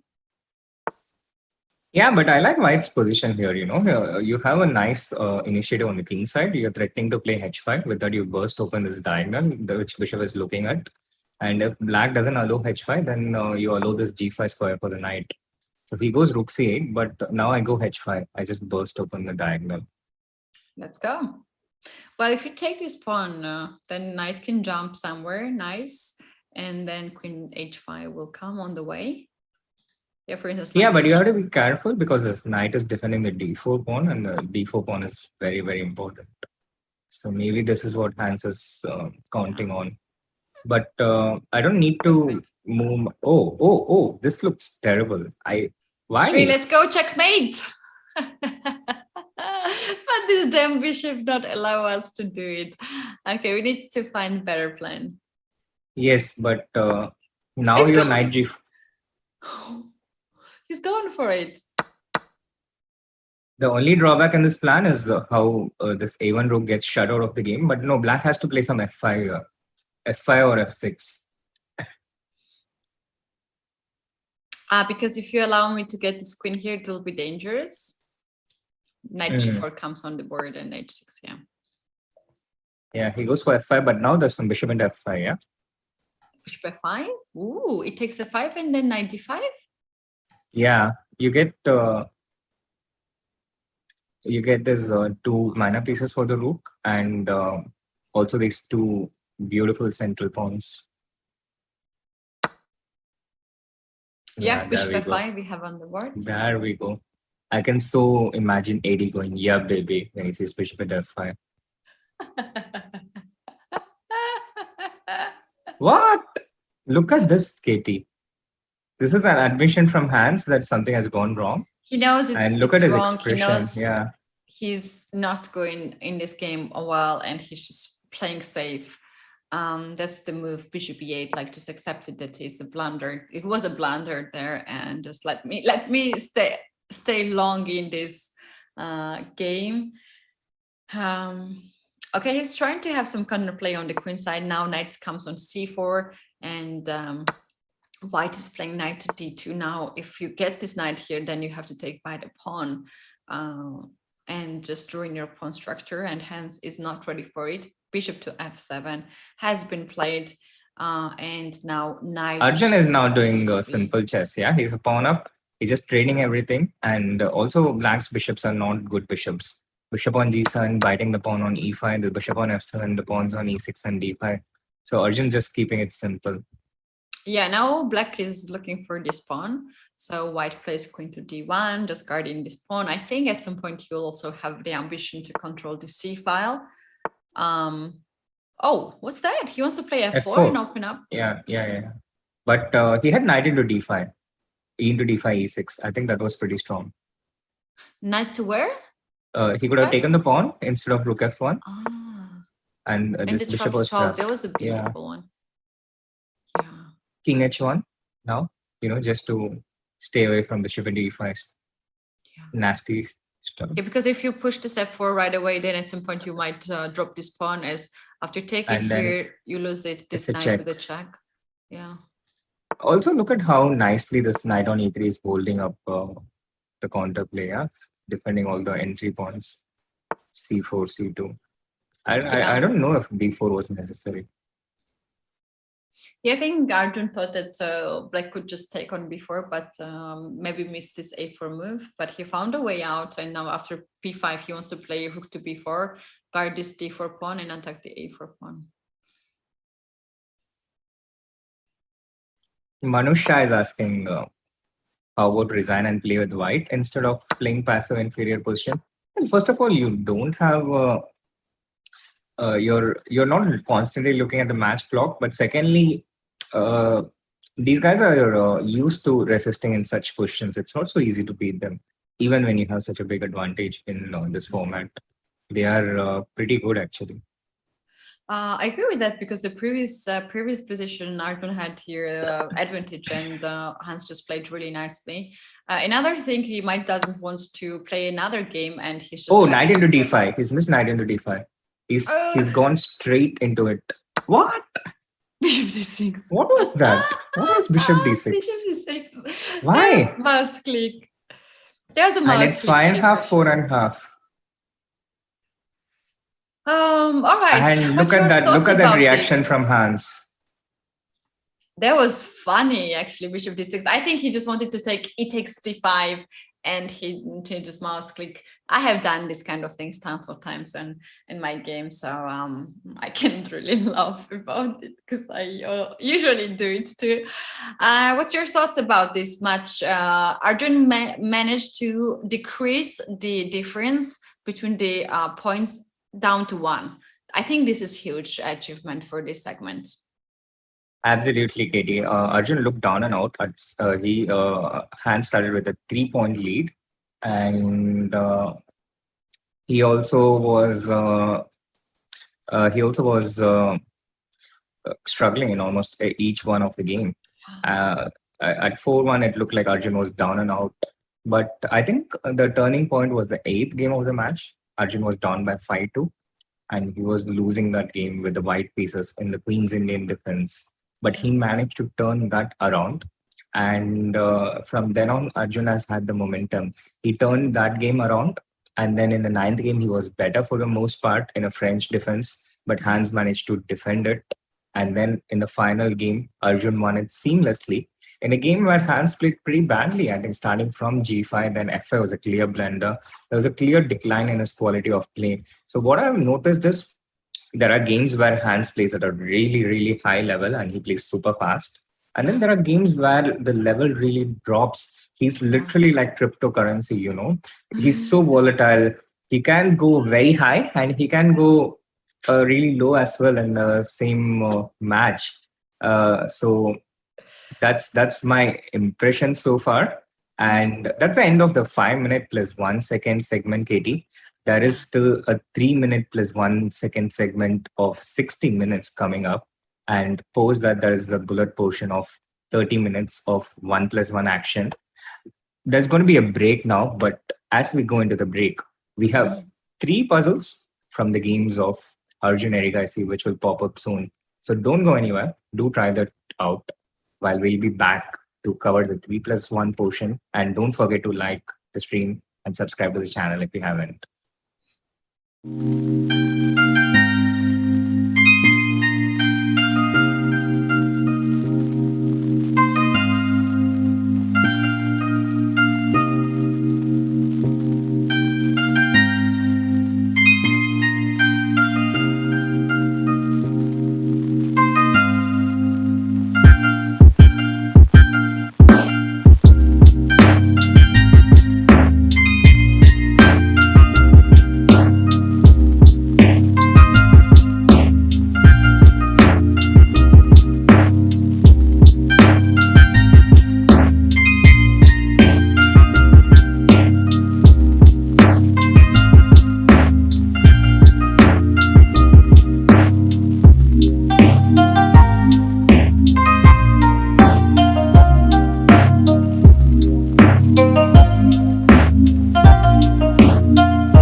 Welcome back, everyone, to the Junior Speeches Championship between Arjun Erigaisi and Hans Niemann.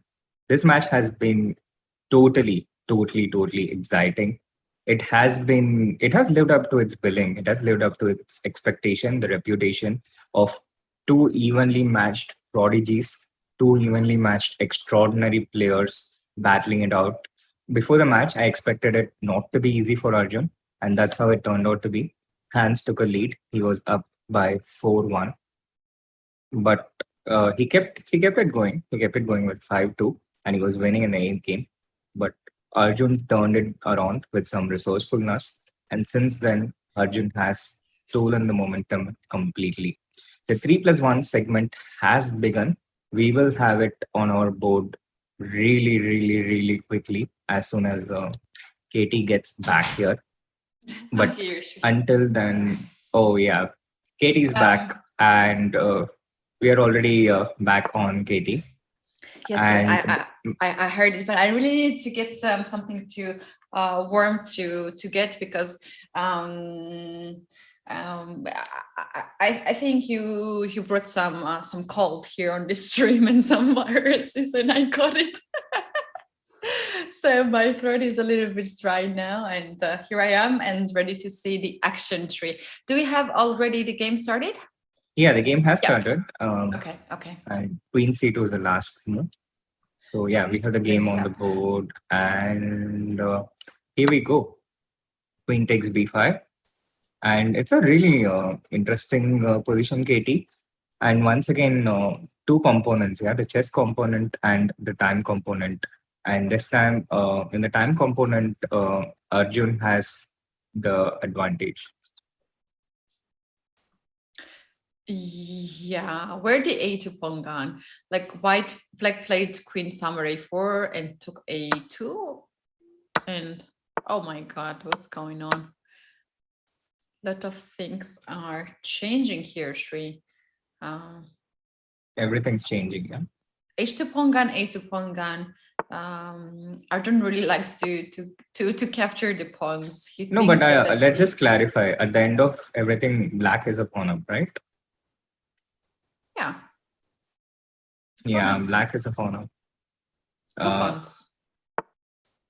No, it's just one pawn. I just want. There's no C7 pawn. There's no C pawn for black. Black is a pawn up, and black has a minute advantage on time. White has a lot of compensation, of course, and black is not necessarily objectively better. But I think black is Arjun is off to a pretty good start in the 3+1 portion. And in the matches that has gone past recently, in Arjun's junior speeches journey, this is the moment where he has seized the match, the 3+1 portion.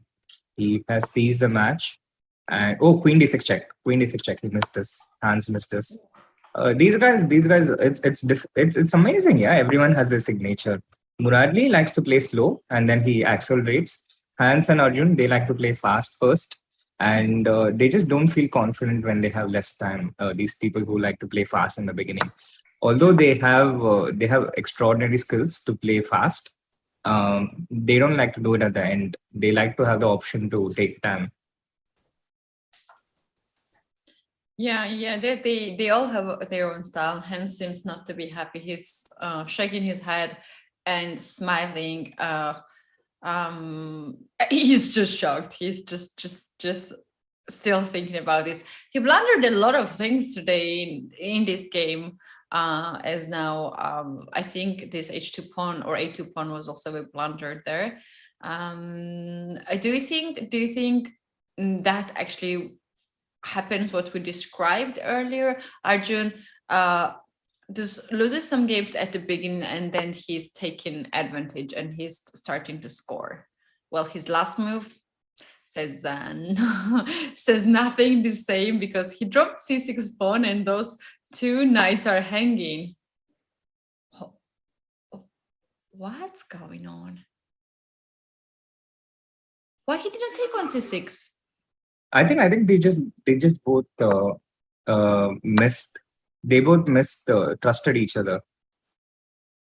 It's amazing. Wow, White was winning a piece there. Yeah, White was winning a piece, but he just didn't take it. And the time has kind of evened out by this point. But Arjun is a few moves away from taking over here, I think, because if he keeps this pawn and drives away the rook from c6, he will just be a pawn up. So maybe rook b6 and then start bringing the king. And now knight e8, knight d6. White's coming for knight c5. Knight c5, what's Arjun's answer? He's answering by capturing it.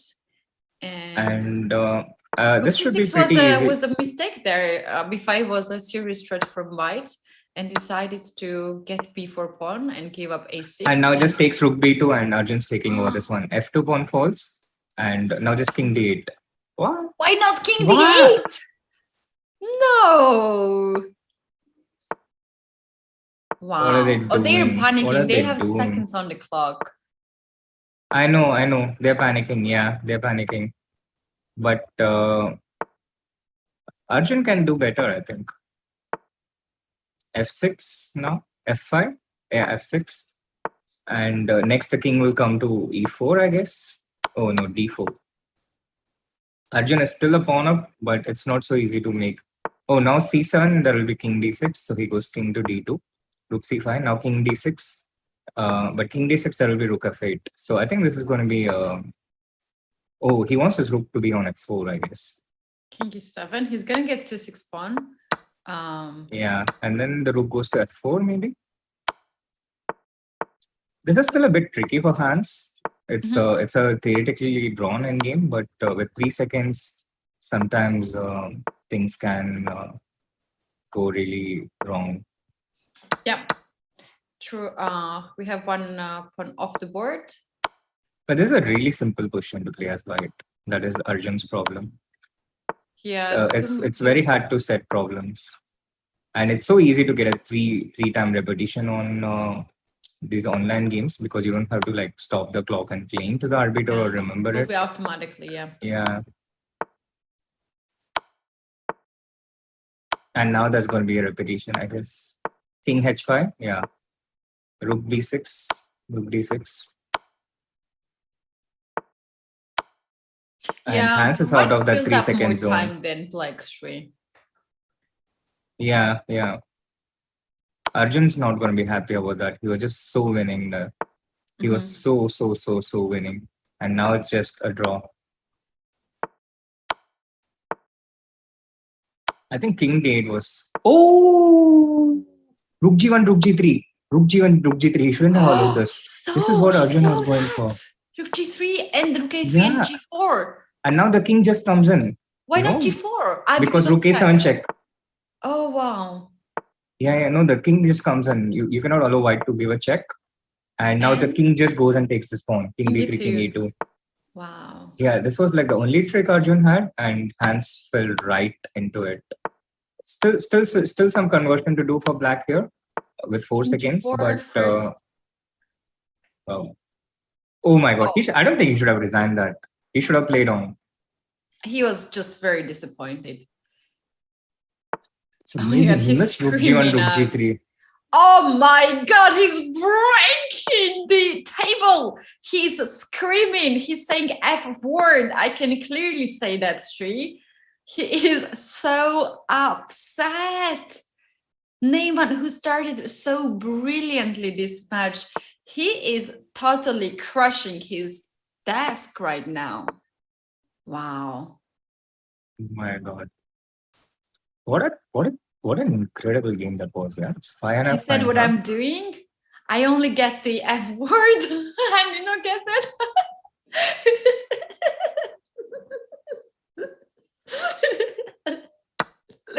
Yeah, Keti. I think you're putting your words into his mouth. These are nice children, you know. It's the Junior Speeches Championship. Oh, he really said that. nice I'm sure. kids. I'm 100% sure he said that. F word was later.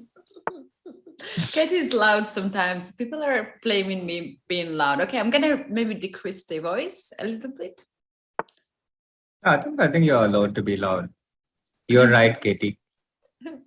Okay, I'm decreasing my volume a bit. you guys. So it will be only Hans who is screaming today. Yeah, Hans is like streaming without mic. Yeah, without audio. Yeah. That's quite common. Like sometimes it can happen. I don't know, like it happens to you or not, but to No, me, I'm never. sometimes getting really upset and. Yeah, but I'm so.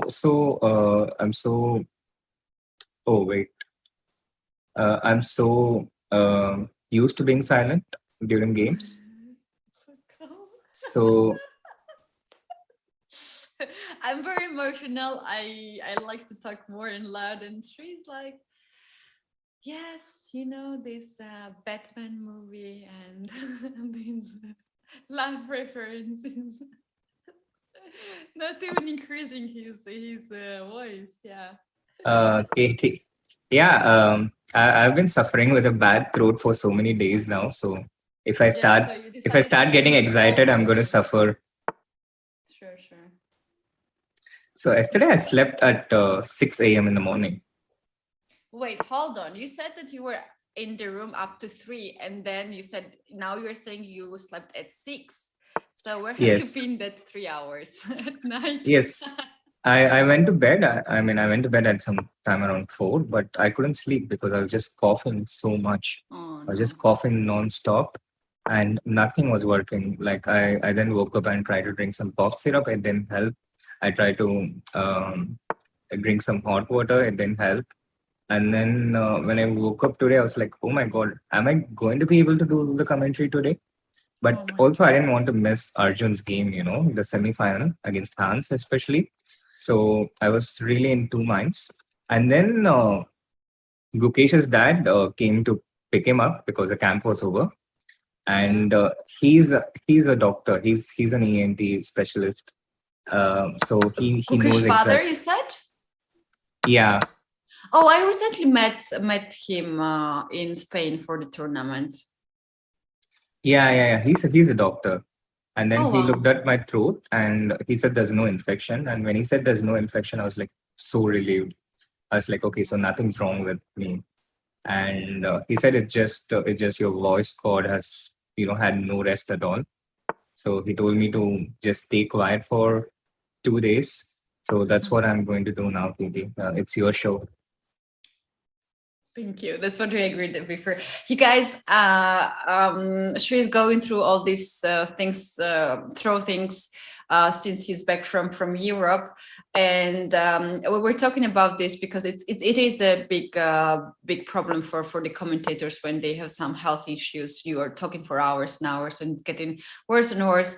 So I don't know this background that he was checking and he was not sleeping because of the cough. And I received a message from Sri where he's saying, you will be talking more, right? Or something like this. And out of the contest, I didn't understand. And my response was like, yes, sure, but about what? And he actually meant the commentary without any pre-contest context. I didn't understand what I should talk more about. You can talk more about anything. He's just like, okay, sure, but about what?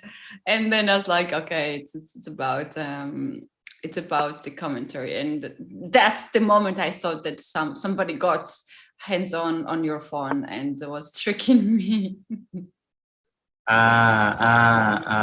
Maybe someone did actually.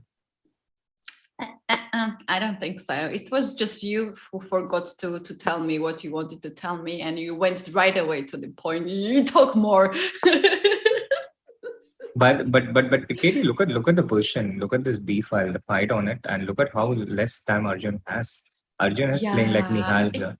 He has no time, but he has, I think, some ideas like bishop to e2 and queen c4 to get this queen here. Queen a2 is a bit passive there. This queen needs to be more active. It is a totally dominant position, but the problem is you just don't have time to calculate the finishing though.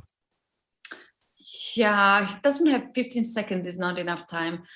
He is now using Hans time. Hans is also using his time and thinking how to play here. But this is the first thing which comes to my head, Sri. I don't know how good is this, but I know that this should. But you drop the d5 pawn, no? If you move the bishop. Okay, yeah, I didn't see that. I told you I don't know how good is this move. Yeah, that's why I had to fill it up. Okay, queen to the b file. Now bishop is pinned, and so complicated position, so complex position, as you would say. Here it feels like white has better, but white has no time. 6 seconds on the clock. I don't know. Yeah, if only he could tag Nihalan. Being the captain of the Indian team, I sometimes feel how nice it would. Oh, bishop at h5, he dropped that.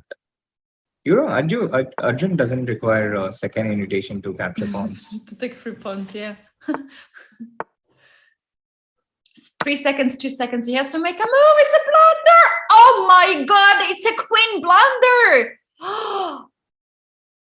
He fell into that trap, a free pawn. Jesus. It was too Arjun's much. not going to It's feel good too about much that to go one. for that pawn too. And look at Hans's reaction. Showing the fist. Yeah, let's go. Wow. Wow, he's showing emotions.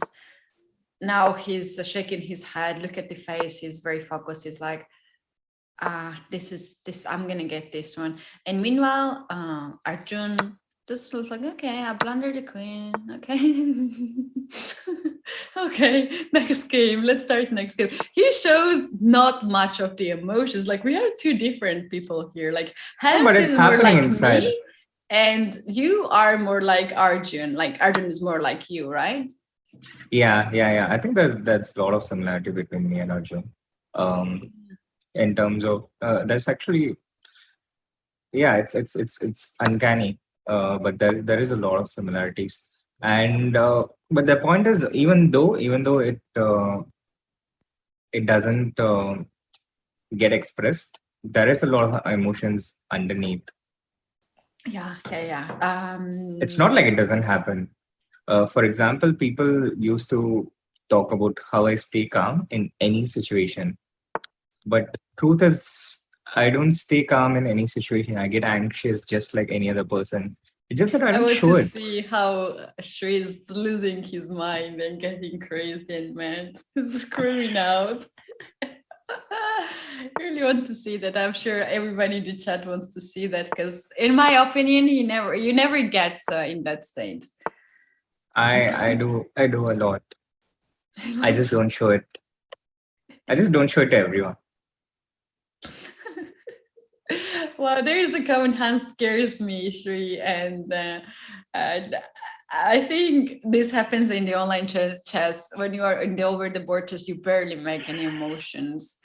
But when you are playing online chess, you're all alone by yourself, and your opponents will not feel distracted or insulted by that. So I think I like to see some of the emotions of the players.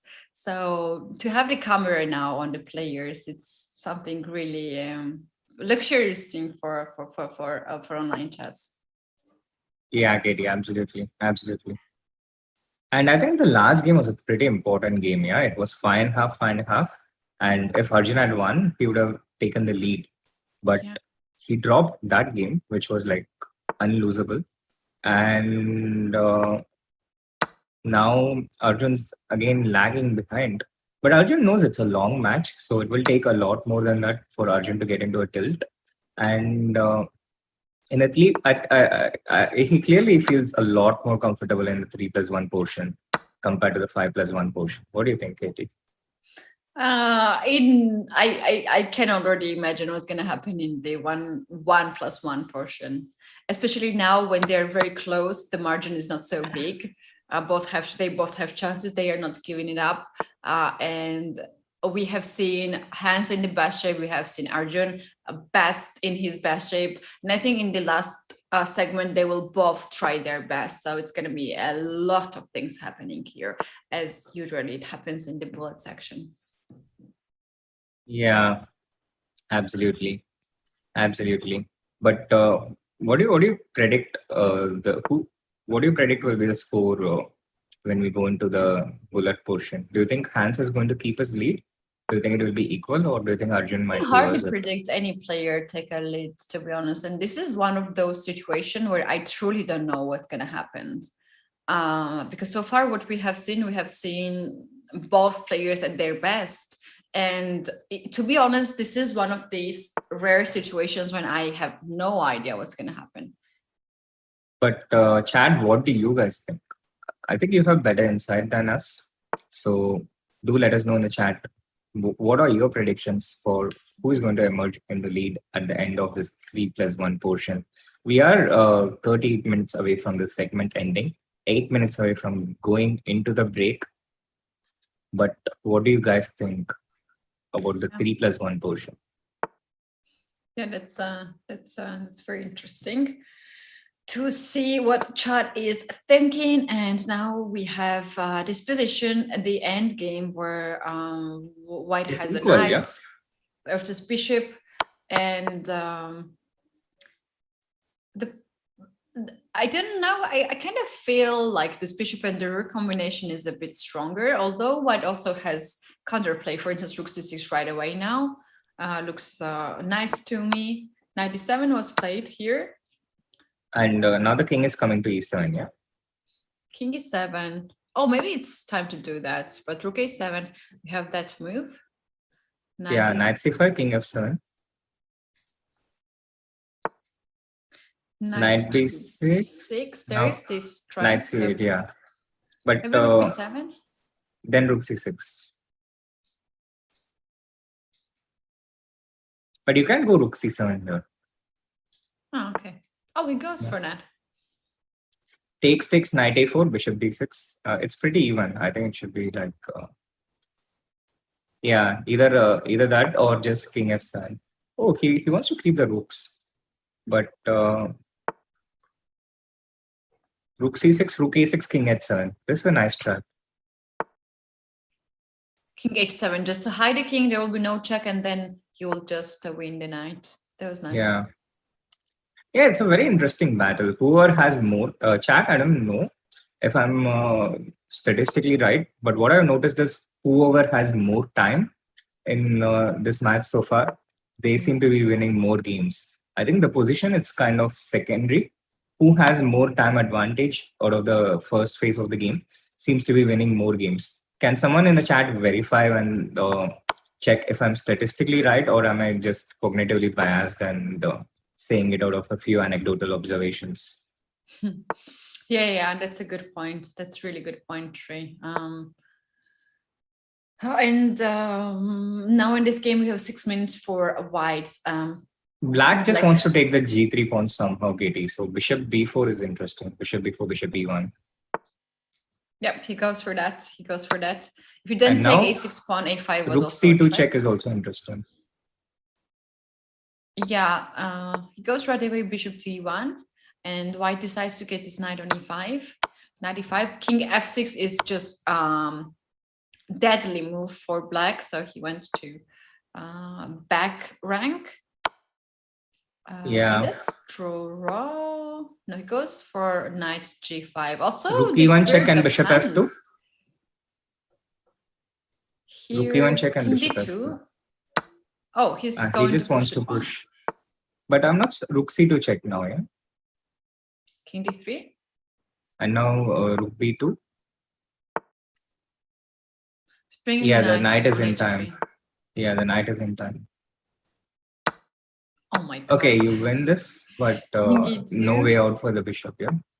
He's no, but this can become messed up for White pretty quickly. Yeah, bishop f2 maybe. So 2 pawns versus 4. Rook h8. Oh, rook h8 is I think it's an important move, but bishop e1. Is the bishop e1? Bishop e1? He has to go for a checkmate there. Bishop e1. Yeah. Oh, no. But with 2 seconds, he's playing with 2 seconds. Bishop is he e1, going to go so for rook it? h2? No. Oh, this is beautiful, beautiful, beautiful. Bishop on e5, rook d2 incoming, and rook d8 check is covered, and now bishop d2 is checkmate. What a win by Arjun there.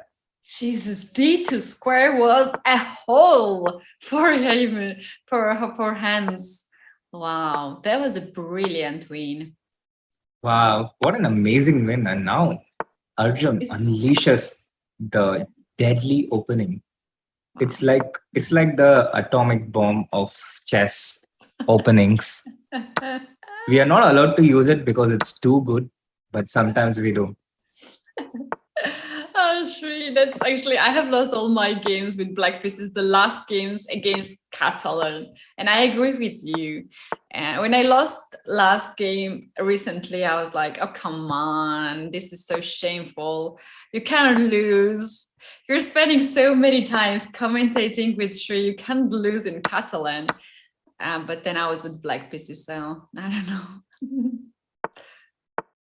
No, it's okay. It's okay, Keti. It's okay. It's not about us. It's not about the individual. It's about the opening.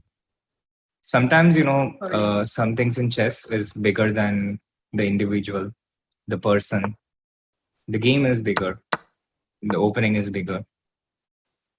I agree. All right, here we have this position where black has hanging pawns one more time. And now white has a bit more active pieces than the previous time.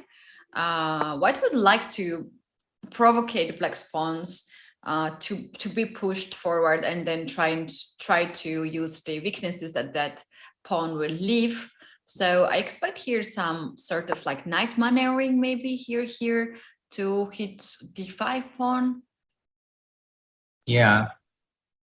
But the drawback is if you move the d2 knight, your b3 pawn also becomes weak. Yeah, you allow something like c4. Like you're holding those pawns from advancing. You're keeping your pieces in such a way. How about e4, Shri? E4 is a E4 nice knight move, Keti. c4.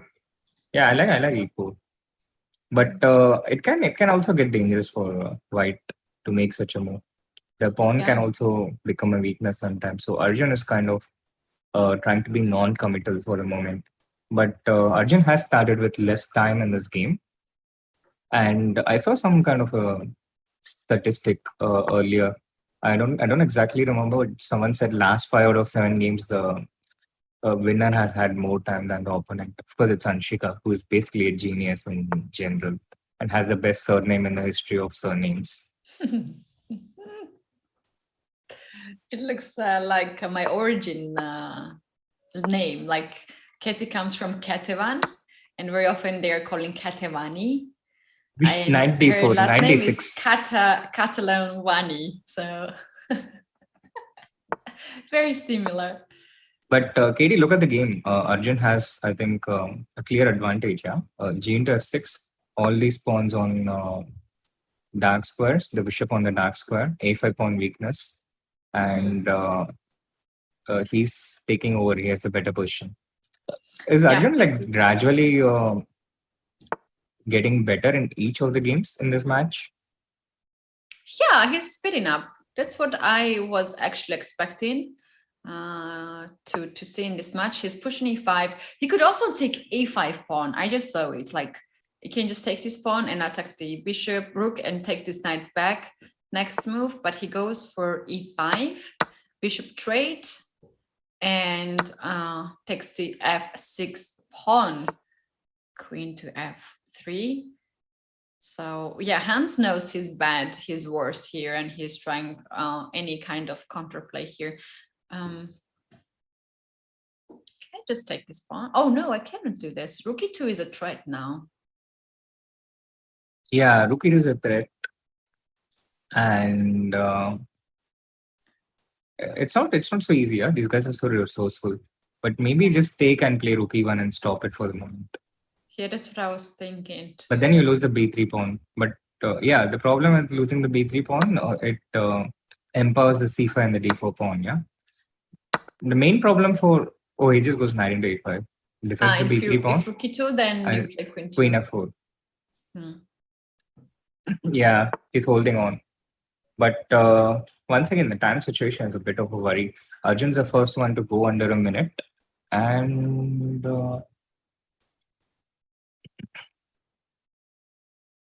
this looks tricky. This looks tricky.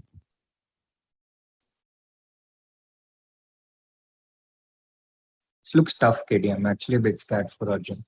despite the 0.9 elevation. Yeah. Yeah. D3 was an interesting move here. Black wants to take this, get this queen, attack this queen, and also have the pawn pushed forward as much as possible. And the bishop on f8 is so bad piece, can't move at all. C2 rook f1. Wow, look at these white's moves, like the only moves trying to queen g4. Oh! I think knight. It's not so Queen clear. G4. It's not so. Queen g4, king h7. Then what? 90 somewhere. Ah. It was not clear, Keti. It was not clear. It was Not not clear. easy. Knight e3 maybe. Yeah, maybe just knight. No, but knight e3 was rook into e3. No, without queen g4. Knight e3 right away. Yeah, but still rook into e3. Yeah, d1 is queen a, and also there's rook e1. Ah, yeah, okay. Yeah. There was something. This Rook one e1 check, move. king g2. This match is so tantalizingly poised. 6.5, 6.5. Once again, there's a massive spike, and this time he finds that king f1 strong move. Once the d2 pawn is out, it's like chopping the head off the snake, and the black's position collapses. You know, there's like the three-headed. There's like this anaconda kind of snakes. It's okay. I know. It just sounds weird. But Sri, there was the winning move, knight to e5, rook takes e5, and queen takes e5. So if you move your queen away, then queen g4. So you could start with knight e5. Yes, I saw queen g4, but rook takes e5. It was not so clear to me. No, we have queen on f4, and you're playing knight to e5. What's happened? Oh, it's turned around, Keti. He's missed his blender. Queen h3 and rook e1 is winning. So Hans is going to take the lead at the halfway segment of this 3+1 portion, I think. Don't go low on times. These guys are just so fast. You just have to keep more time, no matter what. But that's easier said than done, because they're also setting tricky problems. This is another game, Shri, when it's proved that when you have more time and even worse position or losing position. Oh, queen e4 check. He missed queen e4 check. And it's game over. 7.5, You're not 6.5. favorite in there. So 7.5 to 6.5, and we have a break here. This is much needed break for these two players. They truly deserve now to have these 5 to 6 minutes to put themselves together and rest a little bit. And Shri, we are also going to take a break to rest just a little bit. We have Shri here a bit sick, so it's his fault. I want to be here. Yes, we will go in on a short break now, and Very when short we come back, we will have a look at the insights. If Height does not win this is such a missed opportunity. Yeah. But he could even lose this. 98! No! That's too much! David, I don't know what to say. I need a moment to recover from that. This couldn't be right. Oh, Whoa! Queen h1. I'm out. I'm gonna see y'all tomorrow. What a great move. And then rook takes g3 back, and the queen's trapped! That is one of the most amazing queen my traps I've God. seen. Wait, b5. Oh my gosh. He's losing a piece. And look at him. He looks away. He can't believe it. Oh my God.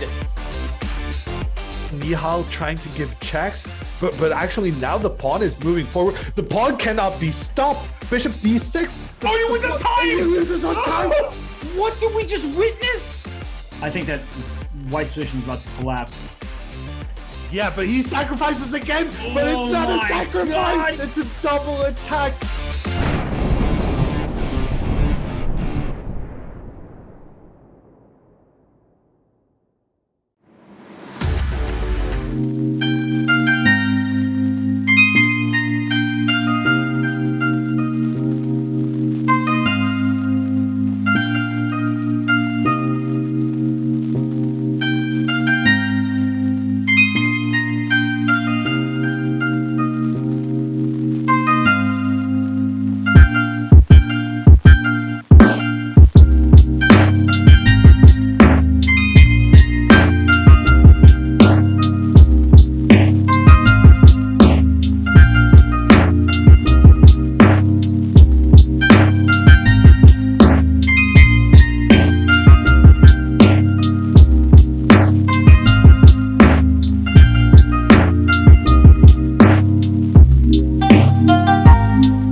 Welcome back, everyone, to this amazing semi-final of the Junior Speed Chess Championship between Arjun Erigasi and HANS Niemann.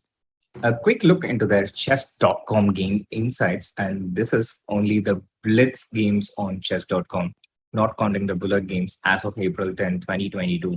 Arjun clearly has more games than HANS, but that's because this is HANS's Twitch account, HANS on Twitch.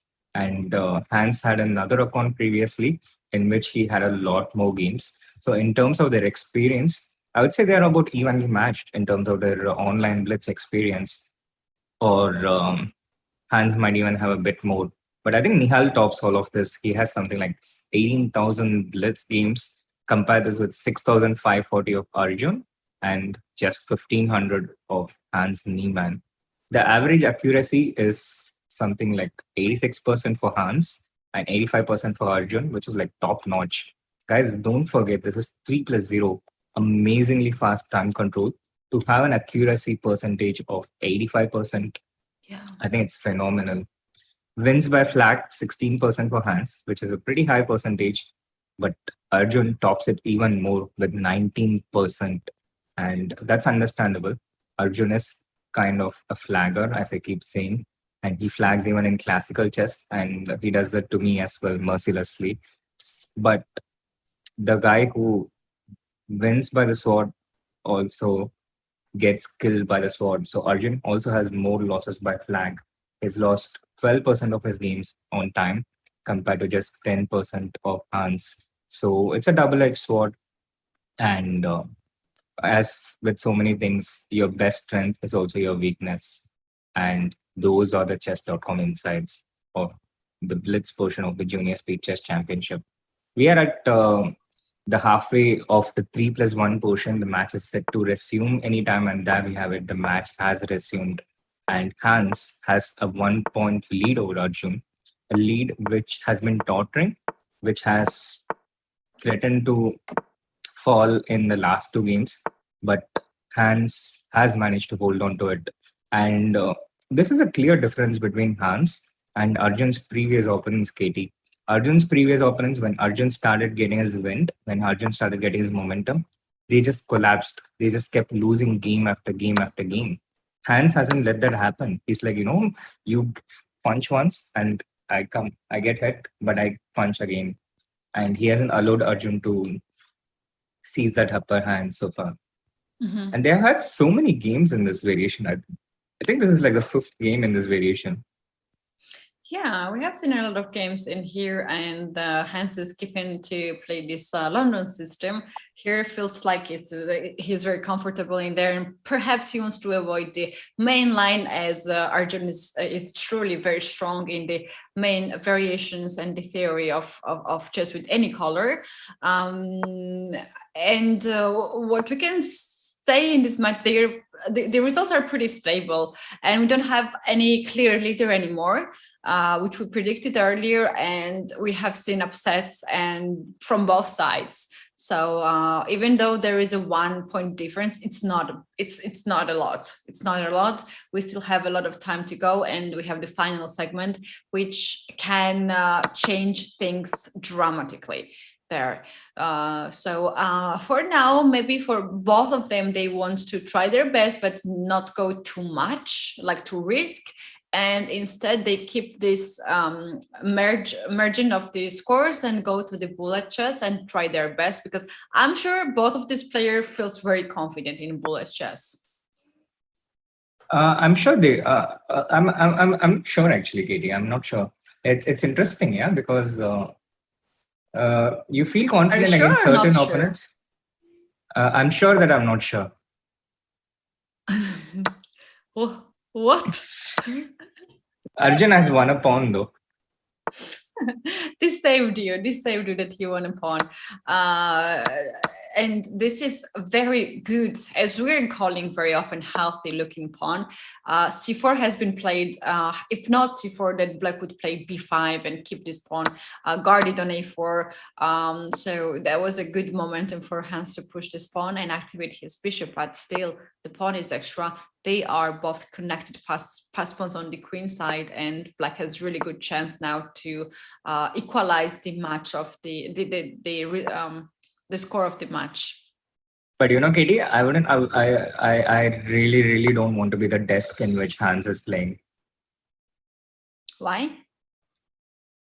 Desk has taken so much punishment. I've never seen anything beaten up as much as the desk in the match today. It's petrifying. Imagine if you're in the desk. Yeah. Oh no, I don't. Oh no, yeah, okay. That's a good point. I will be watching him. I was not watching at the video yet, but yeah, justice for the desk. Justice for the desk. If the desk had feelings. Oh, I think I read his lips. I don't say, oh my God, he's very disappointed. He's very disappointed. Yeah, look at those A and B pawns. They are advancing, like Mukesh and Arjun are advancing up the rating list. Yeah, I don't know where he is, but he's in the hotel room, as we can see. And he might be reported by the neighbors that he's swearing a lot and screaming a lot. Imagine, and then the people from the reception goes to his room and checking out that he's all alone playing chess and he's making these noises. That's why we look so strange to the rest of the people. Chess players looking so strange to everyone. Because it's a world. Okay, A3 is a knight to play knight C3. He wanted to play knight C3 earlier, but the rook on A8 was hanging. So now he went there. He wants to play knight also D2, knight C3. Yeah, knight D2, the rook is trapped, no?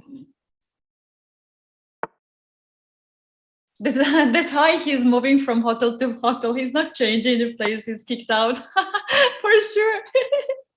For sure, yeah. Rook B5? Knight D2 was actually not trapping the rook. There was bishop in D5. I blended into a trap, but Arjun didn't, which is why he's playing there and I'm commentating. Not because he's junior, because as I told you, I could have also got into the JSCC. Yes, like we trusted you with that. Sri, do you think that there are some traps here for white? Yeah, for hands? Yeah, there are, but I think Arjun has enough time to, like, he has 37 seconds. If he had like 5 seconds here, I think it's possible. Yeah. But with 30 seconds,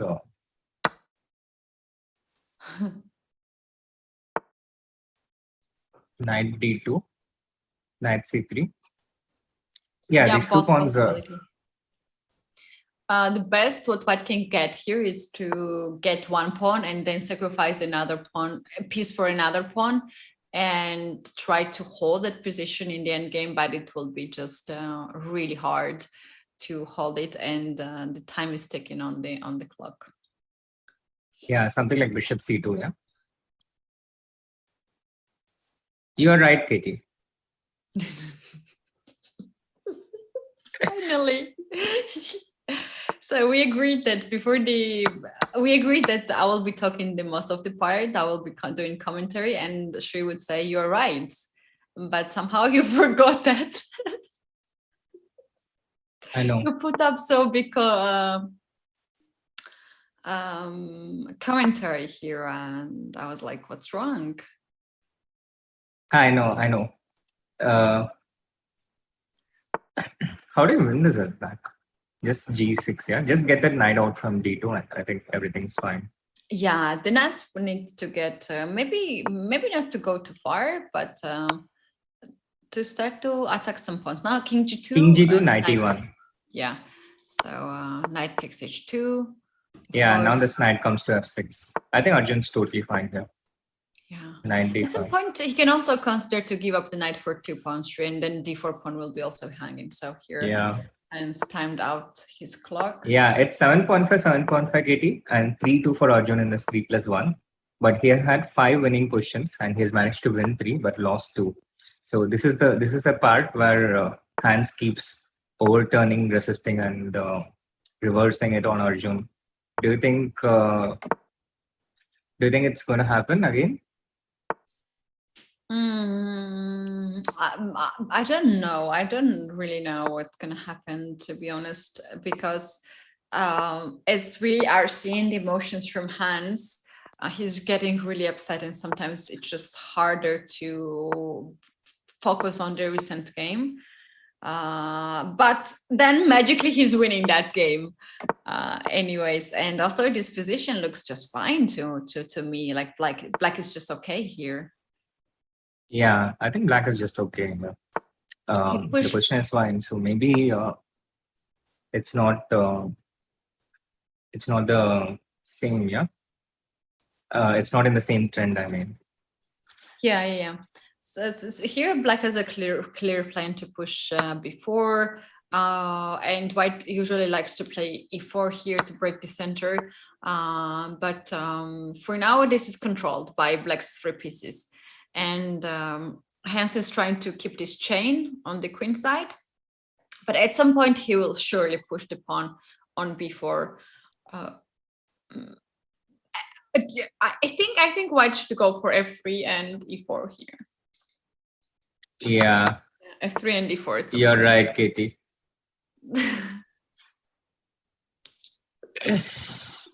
Now I'm doing it better. Yeah, you're doing better. Yes, you're doing better. I'm a quick learner. Meanwhile, I think your throat just started to harder. Let's see. Queen b2, rook a1 then, and fight for the open file. But black is also fighting for open file, and he's the one who is getting it first. Knight b1 maybe, Sri? Knight b1, queen a3? No. It's possible, but black just moves away then, yeah? Queen b7. I think black is a bit better here for the moment because, the c3 pawn is a big weakness. Mm-hmm. But would you take this d5 pawn? Oh. Yeah, Arjun would. Arjun Last time no he second costed invitation. him a queen. He blundered the queen for just a pawn. Yeah. Sometimes he's like a rat. He's, oh, pawn. And then he goes and then it shuts. It's like, oh, no, a pawn.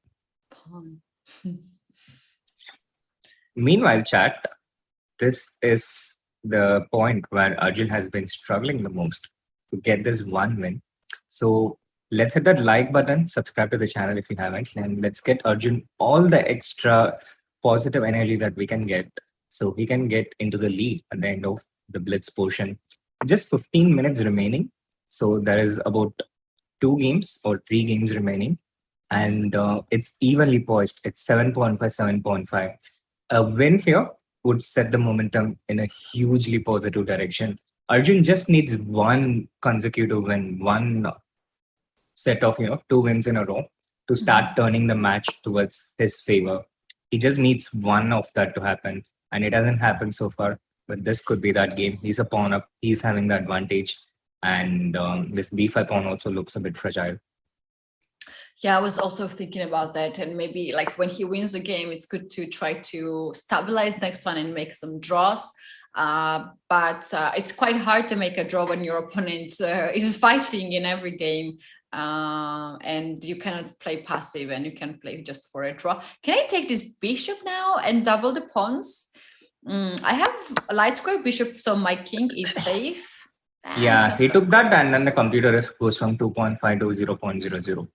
What did you do, Keti? I noticed it. You don't need to say it out of loud. I saw it. Everybody saw it. Why? Why would you do that to Arjun? He was doing so well. You don't really need to point it out that it's a bad move. You want also to say that, and you can't. But I don't know why this went down because I have d pawn. I can push the pawn. d5. Yeah, but I think the remaining pieces are the queen on b2 is very passive. I think that's the main problem for black in this position. The queen on b2 is really passive. So with that knight on e4, I think you had to start with queen d2 and then go for this. Yeah, but can I play something like queen a3? If you play queen a4, then queen c1 back? Yeah, queen c1 looks really nice. queen c1, queen e3, and you keep the pawn. Yeah, here Hans wanted to play bishop to f3 to trade the light square bishop and weaken the king side. So this could be easier for him to make a No, I think he draw. shouldn't have played queen d3. It's a very bad move. He should have just played h5, started with it. Because now I think queen e3, it's like game over. The queen was basically the only problem for white. And once he solves that problem, once he gets an activity for the queen, I think white solves all his problems in the world. Yeah, and white is not the one who will take the queen on d3, because if you take this queen, then c takes d3 and black will promote that to pawn, but you don't really need to move this queen, right? You just keep this on e3 and then just push the pawn on e5. So Hans could not. And now he's going to play e5 next. e5, bishop c6, bishop b5. It's game over. Brilliant one. Yes. It's a straightforward map. So guys, Arjun's going to win this one. He's going to take the lead only for the second time in this match. The first time was after the first game. He had a 1-0 lead. Now bishop d5, bishop f7, bishop g6. Take all those pawns. Take all the pawns there. Yeah. 40 seconds, but he has more time. He goes bishop d5 and it was a bad move. That is karma, my friend. It was the worst move you could find, Sri. Come on. Oh my God. It's not going to happen. It's a draw now. Well done. Well done. It's not going to happen yet. It's going to be 8-8. It's going to be 8-8. These guys are going to make a show out of this. They're not going to make it easy. It's a draw now. Black is on time to you. Do you think they will play this game? Oh, this is crazy. No. They'll just repeat, I think. They will play 50 moves. Can you imagine? Arjun is not happy. Arjun offered draw, Hans said no. They're going to play for 50 moves. Hans wants to go for the bullet, yeah? Like you and can you saw some promote expression literally from Arjun anything there. here.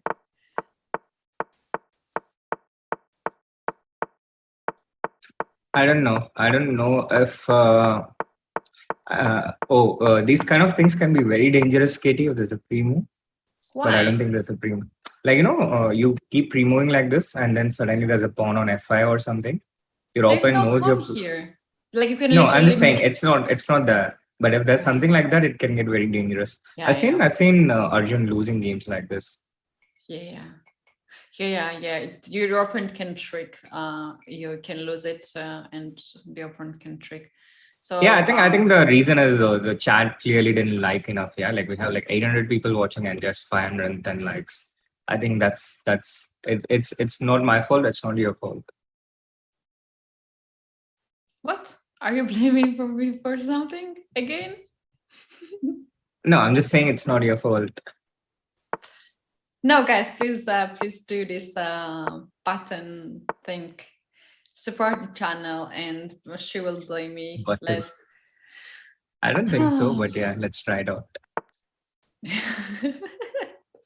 I think we will end our commentary career as a team. Like we will block each other on the social media and the phone. We will never talk to each other. I see this is going that direction. I see. I really don't imagine so, Keti. No, I think we are the kind of people. Reaction. I just wanted to see your reaction, so it's fine. You passed it. I was saying I think we are the kind of people. No matter how much we blame, we are not going to block each other. But that happened to you with AD. Yes, he unfriended you. He unfriended me? Really? I think so. No, after that story on the street, AD story. Really? No, it's a joke. No, he didn't unfriend me. No. Maybe he didn't unfriend you, but I think he just stopped streaming after that story. You kind of ended AD's streaming career. Oh, come on. Stop blaming me for that. It was you. No one believes in that. It was you. No, I think it was different reasons, Sri. I think he was like, okay, I won this battle against Sri with this G3, B3, so I'm just retired now. I think it was about that, let's be honest. Not about my story. Sure. Sure. 94. But- Can you play 94 here? 94 to pin. Yeah, it's an option. 94 is an option. He's But, reserving b4, I think, now. He wants White to just play goes b4 queen and then- b1 then. Yeah, he wants to play something concrete at the moment when white doesn't have any defense. And I think once again Arjun has a nice upper hand from the opening, and he also has more time. And this opening which started in this game, the semi-slab, is kind of in Arjun's zone. I think he knows it really well. So he has more time. The position is slightly better for black. So I'm kind of hoping this one will be the one where he takes the lead. It's been 6 games in the 3+1 portion.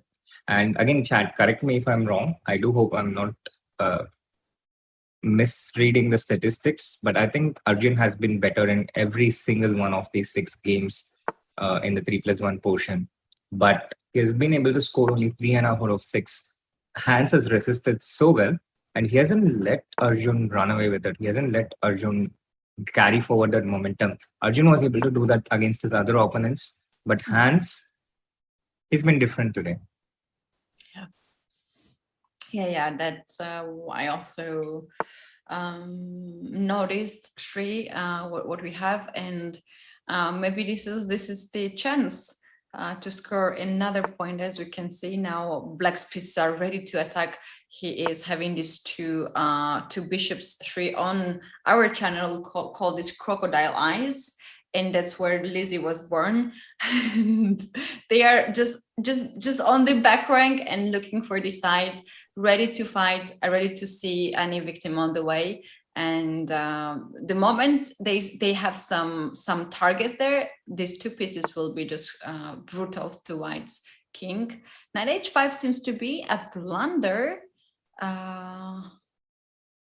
but I don't see why this is not good. No, I think just that white had something really strong, which the computer saw, but it's not something so simple in a blitz game. So yeah, knight that's the b5 reason maybe, why. and this knight was not. It's guarded. No, I don't think it was a blender. I think black had something really nice, which Arjun didn't play, so the value went down. F4 on the board. Where does the knight go? Knight to g6. There is going to be some sacrifice somewhere on f4 maybe. Queen. Yeah, knight into f4 looks really tempting, but the question is when do you want to do it, and in what circumstance? Would you start with f5, bishop a7? There's amazing pressure on c5 and e4. Arjun's not going to do something knee-jerk here. He's going to keep increasing the pressure with each move. And you can see the similarity in styles in both these players, the way they play. They set these little problems to their opponent, which forces them to think and burn away time. And then at some point, they just don't have enough time. Yeah. It reminds me of 5 minutes. In 5 minutes, we have bullets segment. I'm so much looking forward for that, Sri. It's gonna be a lot of fun for us.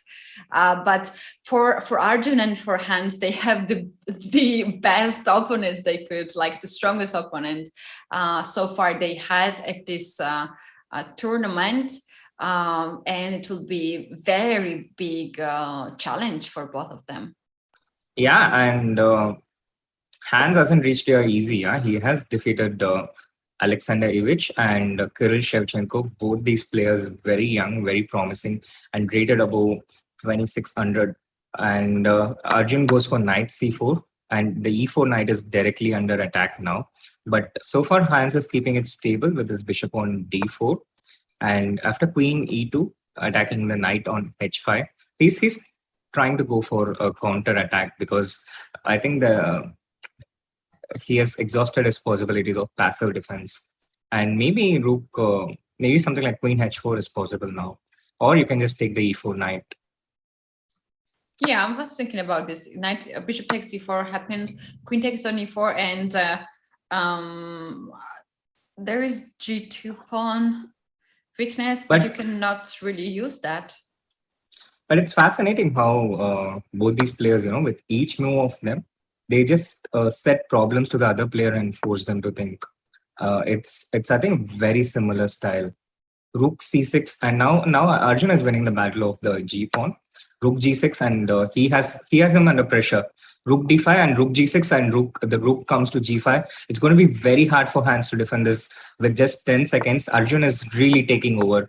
Rook g5. Oh, rook g5. I thought he would go rook g6 and queen h4, but rook g5, h5, and this other rook comes to h6 after h into g4. Yeah, h into g4, h4, and now just rook h5 and queen h4, and queen into g4 runs into rook g6. So queen e1, rook into h4, and the game is over for white. It's GG, and Arjun finally, rook h1, queen h4 is checkmate. Arjun finally taking the lead only for the second time after the first game of the match. Just take queen into e1 and rook into f1 and king into g7, and it will be resigned. Yeah, there we go. Yeah, it was a good time for Hans to resign, because now he has lost 2 minutes, a little bit more than 2 minutes, and he wants to try his best. And obviously, he doesn't want to lose this segment. And here we have this opening once again. We had this Queen's Indian defense before, and now we have this one more time. Do you remember what happened in the previous game? I have difficulty. Yeah, Arjun won one game where he was completely losing. That was the 8th game. And then Arjun lost a game which he was completely winning. I think these are the 2 games in this. But in both the games, Hans got a very fine position out of the opening. He was completely okay. He plays with these d5 and c5 pawns. He gets a lot of activity. And Arjun doesn't seem to be able to have him under pressure out of the opening, out of the opening in general.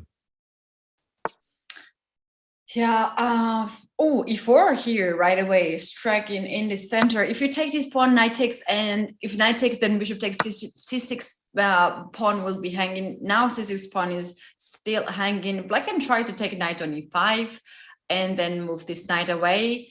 Black can also just play rook to c8 to guard this, but he goes for knight to e4. That's a bit surprising for me, to be honest, because usually you don't want to have this kind of bishop here, which attacks this side and both these sides too. Now some queen moves maybe create some weakness. Just queen c2 and rook d1. Yeah, a queen c2, hit here, and then rook d1. Okay, Arjun goes to the end game. He is willing to go in end game, where he will have all the good pieces, and black is just behind of 2 moves. Like he would like to have rook d8 and rook c8 as well. So how about queen c2 now? Hit this pawn and bishop. Queen c2, g6. Queen f3 was played. Yeah. And rook d1. Yeah. Rook d1, Okay, bishop he wants a8. to push c5, and the bishop on a8 is better. Just queen d3, queen d7 looks nice to me. h4. Arjun is enjoying a nice position, yeah. But I didn't like this exchange of the light square bishop, because I think now black solves most of his problems and neutralizes the pressure. Mm-hmm. So I think h4 was a bit of a loose move there. The kind of move you just play, but it's not such an accurate move. There is still a bit of pressure for white, because the e5 pawn controls a lot of space, but it's not as much as it was. And we are at the last game of this 3+1 segment. After this, we move to the bullet segment. So I'm guessing Arjun will want to win this game, but he will also want to keep it safe. He wouldn't want to lose this and go with an equal score. An advantage of 2 points is great, but an advantage of 1 point is not bad as well. Mm-hmm. Yeah, I don't think he'll go crazy here in the last game. And also the position is quite stable for him. He has just more advantage in the end game, in space advantage in the end game. And it's also hard to make any crazy decisions here. You can just be solid. Play king g2 next move, maybe even king f3, just to improve a little bit king's position. If white has better piece than the bishop on f4, it might be like, for instance, knight or light square bishop. He could try best, but now this bishop here is not the best one, and maybe he can trade the queens and try the best in the bishop endgame tree. Yeah, I don't think queen e6 was a great decision, to be honest, Keti, because the white king clearly has a easier path towards the black pawns, compared to the black king. king goes to d3, c4, b5, a6, and black is not on. Wait, black is in time. King d3, but yeah, the black king is in time, but the f4, g4, f5 is really strong here. White creates a pass pawn faster. G5, then you can even do that. Yeah, this is the point. 5 G5. This is just clearly better for white. F5, and if black takes on F5, then G into F5, the E pawn becomes a passer. If he doesn't take it, even something like F6 is pretty strong. And this is like a, yeah, G5 also works. Rook, G5 bishop also. B1 can also be working, but why to lose the time? Just push this one. Is I think. Yeah, you just want to create a pass pawn. Oh no! Oh Shri, this is so bad move. You're a grandmaster. You did it again, Keti. No, Keti, that's bad move. But you told me I'm supposed to agree with everything. No, G5 was a. Oh no. You did it again, Keti. You did it again. Yeah, I don't know. Maybe these crocodiles. It was better to keep the pieces first, and maybe even F6 was a better choice at some point. But here we have this position. Takes king d4, but yeah, now pieces, less and less pieces are here. So yeah, this is a draw, yeah, and then just take on c4, play h6. But Arjun still wants to try a bit. yeah, To be honest, I won't mind a draw. Arjun has less than 42 seconds. yeah, king g4 here to go after h pawn. That can be dangerous, I guess. Yeah, king e6. Okay, white wants to play king g4, king d6, king f3, f7 to get this pawn, and the bishop endgame. Maybe not. Maybe not. I don't know. Maybe just king c4 now. I don't know. King e6. It's a draw, I think. Anyway, it's a draw. It's pretty much a draw.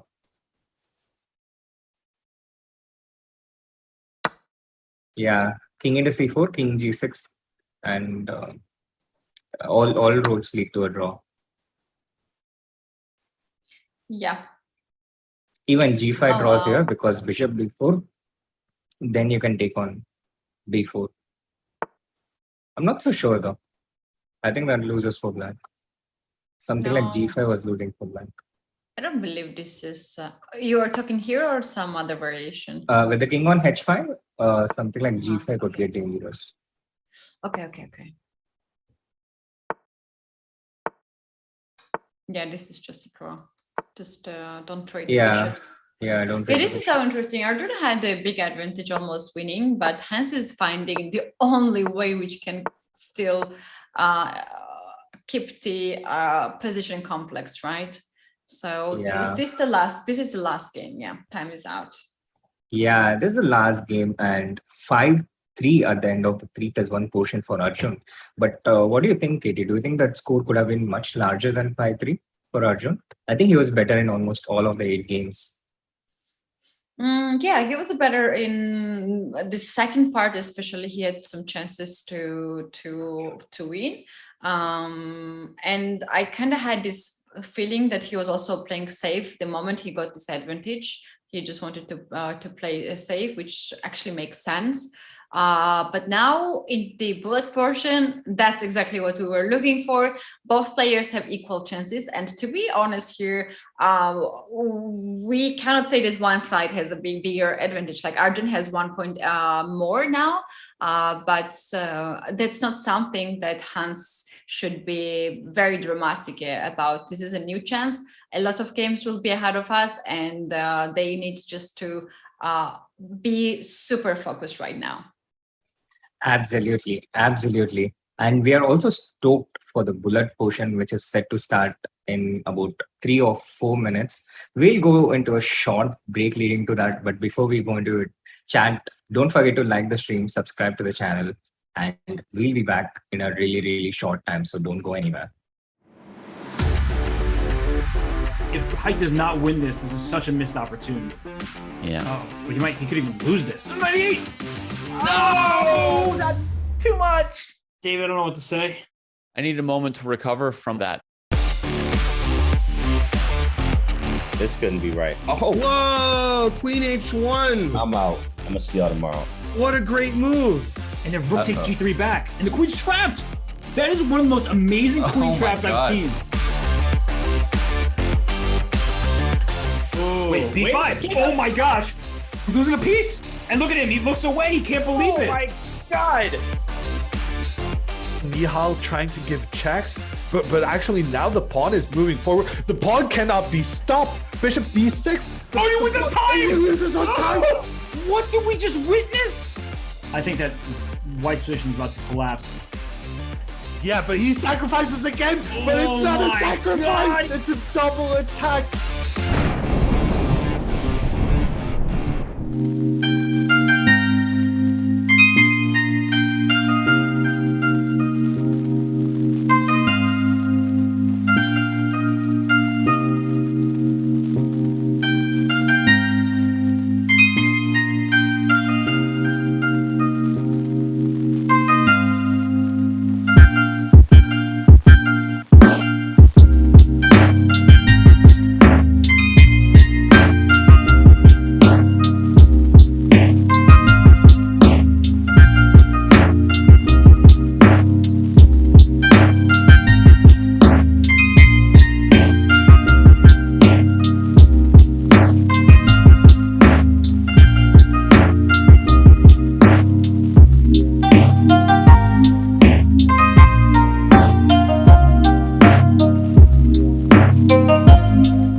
Welcome back, everyone, to this exciting bullet segment of the Junior Speeches Championship between Hans and Arjun. Chat, what's the pulse like? Who do you think is going to win the bullet portion? I know we are all rooting for Arjun, but what do you think is the objective chances? I mean, keeping aside the support and what we want, what do you guys think is going to happen? We have begun with the slow Slav, Keti, which was also played. I think it's not the same though. It's not the same, but they played something similar. The similar opening, similar structure in their game in the TP Sigman tournament. And I think the first game in this bullet portion is very important, Keti, because Arjun has a 1 point lead. So if Hans strikes back and equalizes, that will take a lot of pressure off Hans. But if he loses this one, he goes down. That's going to create some serious pressure because then he's playing catch up. And he's playing catch up for like the first or second time in the match. And that's going to make things very uncomfortable for Hans. So I think the first few games, the first 5 minutes of this bullet portion will be very, very, very important. It will carry a lot of weightage. And the capture of the dark square bishop by white is an important moment because if he didn't do that, he would get mated along this diagonal. So it's a very, very important exchange trade for white. A strategic trade, and Arjun is trying to get his pieces towards white's king. He's trying to get this knight to g5, but the bishop on f1 is defending everything really well. And if Hans manages to put his bishop on d6, the h to b8 diagonal, he's going to take total control of the dark squares as well. So strategically, it's, I think, clearly better for white here. Yeah, and the pair of bishop advantage in the end game is so much visible for me than in the other parts of the game, because those bishops are just like unlimited. They can create so much danger and they can create some issues to the opponent. And now what Hans is trying to do, he's I think trying to fix the pawns on the queen side and then to have one target and then to push for it and just chase that. For instance, now bishop b3 will hit the pawn on d5, and as black you have pretty much to guard it, and then you can always push a4 and create another weakness here on b5. So okay, knight takes c5. Now white can take with a pawn, any pawn, and this is a connected pass pawn, which is really good thing in the end game to have a protected pass pawn. But the black was trying to get this d4 in. White prevents it with knight e2, but now after knight c6 he's forced to trade. Black is getting the d4 break by force, and once he gets this d4 break, okay, he starts with g5, but he's going to go for d4 at some point. No one can really gets stop the pawn him, to right? f3, get the pawn to f3, get the pawn to f3, and now h4. And now after g4, there is going to be Hans always has to watch out for bishop into g4. He can never move his king from e1. It's like a line, and this is what creates a zugzwang. Yeah, I don't know. The engine says like it's. Look at the time. Look at the time remaining, Keti. King f4 and e3. Second. White is paralyzed. e3. Yes. Look at that knight on a1. Yes. Yes. Arjun has won that. He has a 2-point Oh my lead. god, he flagged. He flagged. I just forgot that it's a bullets section, and I was like waiting for moves to come a little bit slower so I could have more time to analyze it. And oh my god, Hans just jumped on the I think today he will break something. Computer, camera, or microphone, or something in the hotel. He will surely break something. I'm just happy my things are not near Hans. Starting to get scared of you too. Yeah. It's good to be in streams. It's good to be on streams. Yeah, just distance. It's far from the distance. I know. Yeah. So what we have now is 2 points edge for Arjun. I think that's very important for him to have more confidence that I'm the one who is taking control over the things. And Hans, who is now very upset of what happened, but he has a lot of games still to play. So 25 minutes to go, and he just needs to get over of his anger and just focus on the current game and get at least a draw out of this one. But he wants more. He's pushing g5 now, and he wants to get some space advantage, at least on the king side. But for white, I think this is pretty much risk-free position.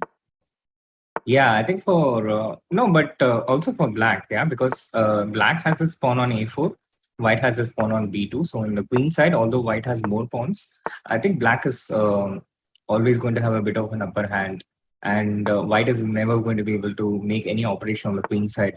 Whereas on the king side, black has more pawns, so he can push those pawns, he can create open files, and he can create counterplay against them. So practically, I feel it's a bit easier to play this position as black. And Arjun is trying to maybe create some break with something like b3, but he's not going to create any passed pawn ever on the queen side. And in endgames, I think that's a very, very, very important aspect. You need to be able to create passed pawns with your pawn structure. White is not able to do that. Whereas on the other side, you see black does have these breaks. Yeah, he has this g4 break, he has this h4 break, he has more things to play with. But also this is kind of counterproductive, yeah, because Hans is taking time to choose between his options, and he's spending more time. And the trend between these two guys, when they have a slightly worse position, they are very skillful at setting tricky problems to the opponent, and the opponent burns up time. And when they have less time, they make mistakes mutually. So it's not the worst thing in the world to have a slightly worse position for Arjun against Hans, or the opposite. Yeah, I agree with that. And I think Hans is very good at that, making problem and burn the time of the from the clock of Arjun. But Arjun found his strength here in this match, and we can see now that he has more points. Yeah, go ahead. You wanted to say something? Yeah, Hans is very good at that, but he's the one having less time now. Yeah, he's under more pressure. He's under pressure to create something happen because he has a 2-point deficit, and Arjun can kind of relax and chill and invite Hans to be the one to initiate something. So that's the advantage of being in the lead. It really gives you that cushion. It forces your opponent to make something happen.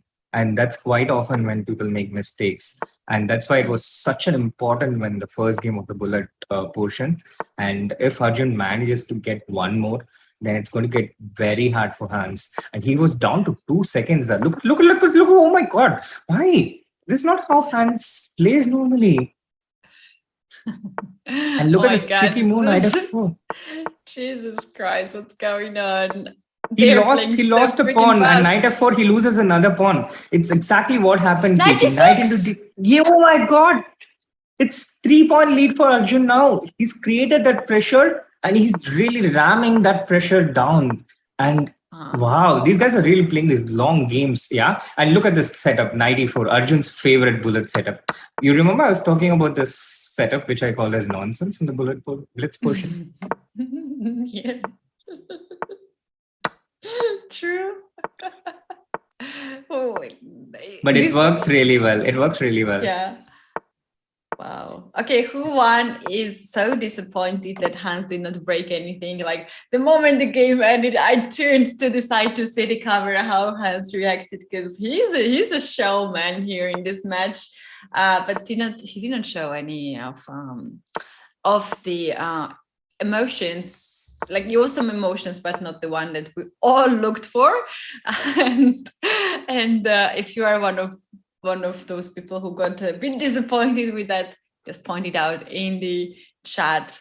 So here we have this position with long castle for black, but this king is so safe because there are more black pieces than white pieces. So there are more pieces in defense than in attack. Excuse me? What happened? Nothing happened. Like it's equal position, but we had a lot of trades. No. Arjun lost a pawn. He lost a pawn. He lost a pawn. He was up by a pawn. White had this b file open. He lost the pawn back, and now white has this nice c5 square for the knight. And it's a clear advantage. It's a very nice advantage. Black's counterplay is this a4 pawn, which is weak. But with knight c5, you defend the a4 pawn. So I think Arjun should avoid this. Oh, what? What? I've never seen something like this before. No, this is Oh, losing. Rook b1, rook God. b1, rook a3, knight c5. He had to do that. The knight, the rook was getting trapped. King b2, rook a4, Wait, knights. can I? What tricky thing that was from Arjun. Jesus. That was beautiful. I And don't know now what he to wins the say. g2 pawn. He G2 wins the pawn. h2 pawn. And he defends counterplay. Rook b5, there's Oh my a6, rook God. a5, king b6. Otherwise, just rook into h2. And Hans is like, oh my God, look at him. Look at him. No, he's so disappointed. He's He's so getting on a tilt. Yeah, I think so. There was crazy rook moves. They was so weird looking. I don't know if you guys have seen these Spider-Man rooks. When the Spider-Man is pointing out another Spider-Man, there are like 5 of them, and all of them are pointing out to each other. That actually came up to the some commentary chess.com, and we had this rook Spider-Man rooks thing, and this was the second time that these rooks were facing each other and looked like Oh, very look. similar. Hans has created some counterplay here, Keti.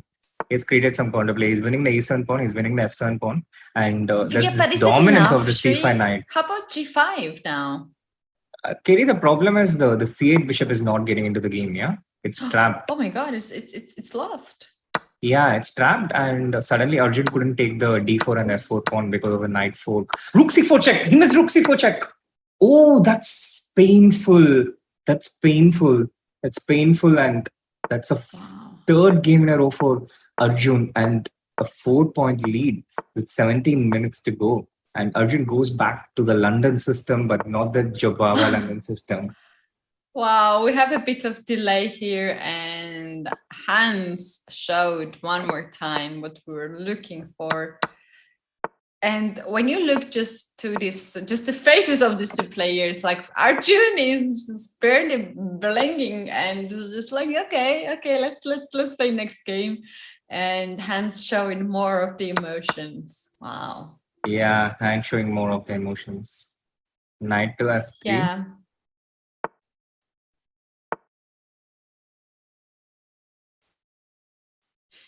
Now I want to see more of this. I'm a bad person to say that, but I really want to see more of these emotions.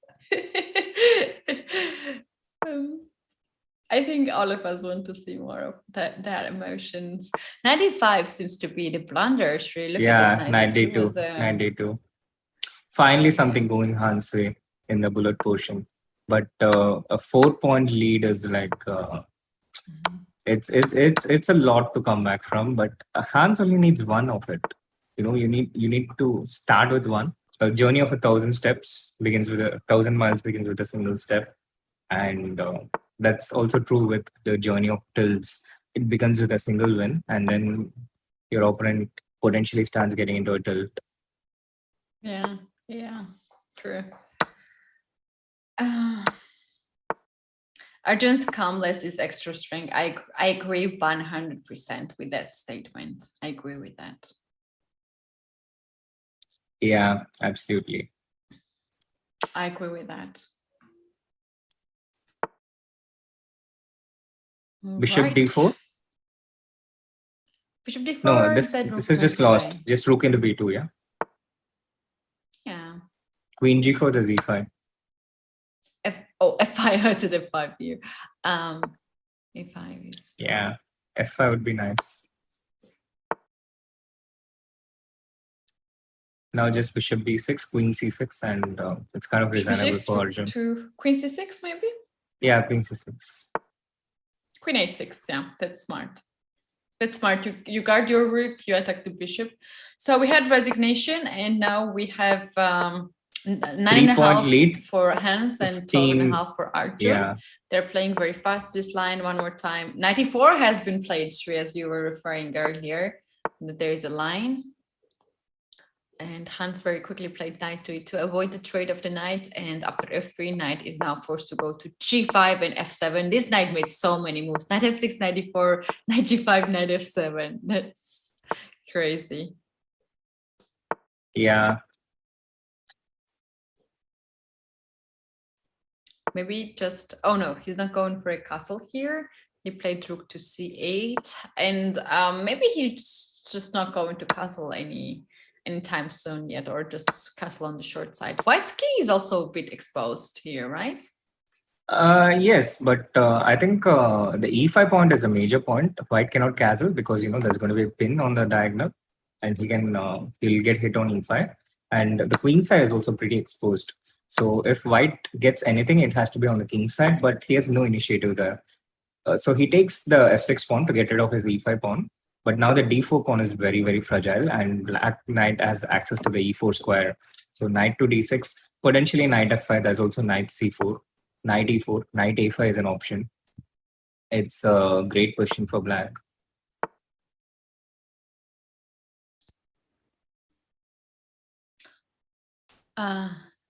Sorry, I couldn't hear for a second. My computer decided not to work at all, so I just came back. If you ask me something, I just couldn't hear you. It's okay. You can always end the sentence with "I'm right." Sorry, you're right. Thank you for the hints. Yes, sure. Oh, look at this intermediate check. First check Queen there, into and now he b3. took the. No, rook into b3. E6. You have to be careful with your e6 pawn. But Hans has burnt up a lot of time in this game. He has only 12 seconds, and Arjun has an extra exchange. So knight c4. Oh no, knight b3. Queen c6, queen e6, queen b5. But okay, none of these moves finish off white, yeah. And rook c1. He missed rook c1, and Arjun also missed rook c1. Rook c1 and rook on e2 was hanging. That was brilliant. That would have finished off the game because the only worry is the e6 pawn, and now the e6 pawn is hanging. It's really outnumbered. Oh no! The second loss in a row is the worst. It sets off tilt. And the problem is there is no defense against the queen e8 mate threat. Hans has only 3 seconds. Can Arjun come up with a super tricky move here? No, knight into d4. Hans is too fast. He anticipated that. He saw that coming. And now he has these two monstrous bishops. And I think it's beyond saving for Arjun. Wow. King e6, bishops, king f6. But this is a brilliant out of this complicated position, which just happened. They made a move in like 2 seconds and they still have this position, which is playable. White has for sure winning position with 2 bishops here, but still black can just play and keep it g5 going. check. For some reason, they're not going g5 check. F6? No. King into e6. Oh, rook d4. Oh my, f6, rook d4. Oh no, it was a check. Just king into e6. Oh yeah. Okay. But with these 2 bishops, the biggest, deadliest thing is you create a passer and it's game over. And this b pawn is very, very deadly.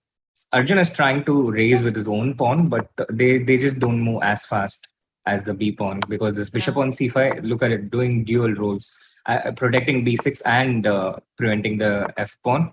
But Arjun's rook, it's doing only one job. It's trying to support its pawn, and now the queen happens, and it's just a 2-point lead with 11 minutes to go. This one's going down the wire. Arjun had it. If he had won it, it would have been a 4-point lead. It would have been game over. And Arjun also realizes this, which makes things worse because he'll be like, oh my God, if I had won that, it would have been over. But he didn't do that. And now the match is very evenly poised. It can go either way, Keti. The momentum is with Hans. He's had 2 wins in a row.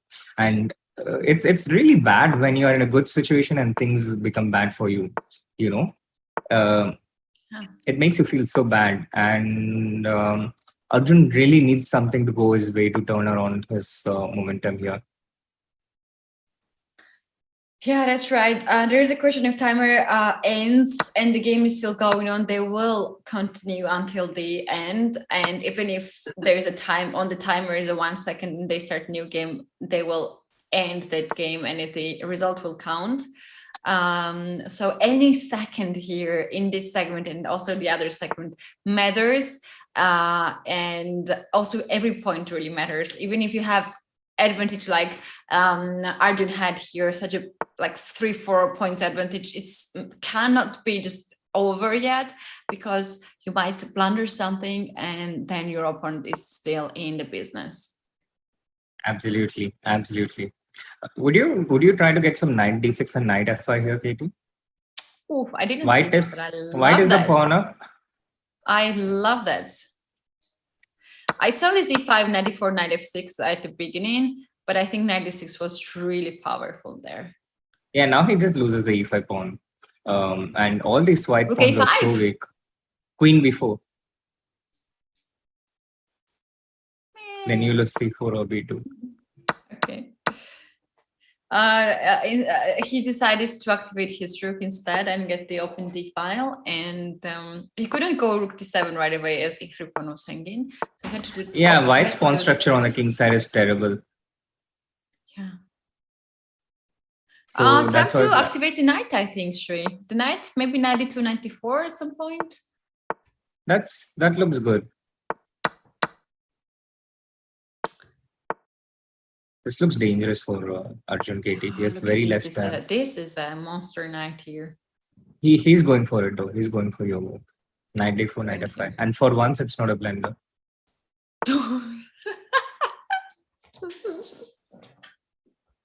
He's allowing rook h2 check though.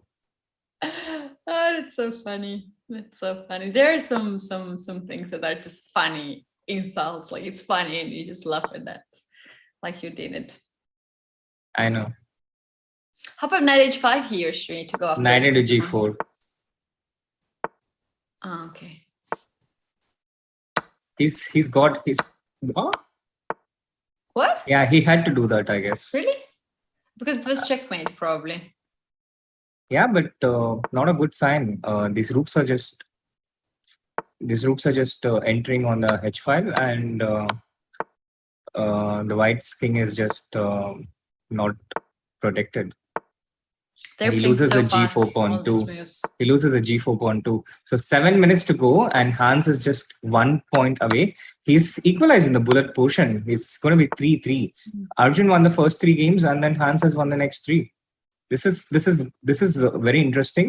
But Katie, the one who hits from behind, has the advantage in the bullet. Momentum matters a lot.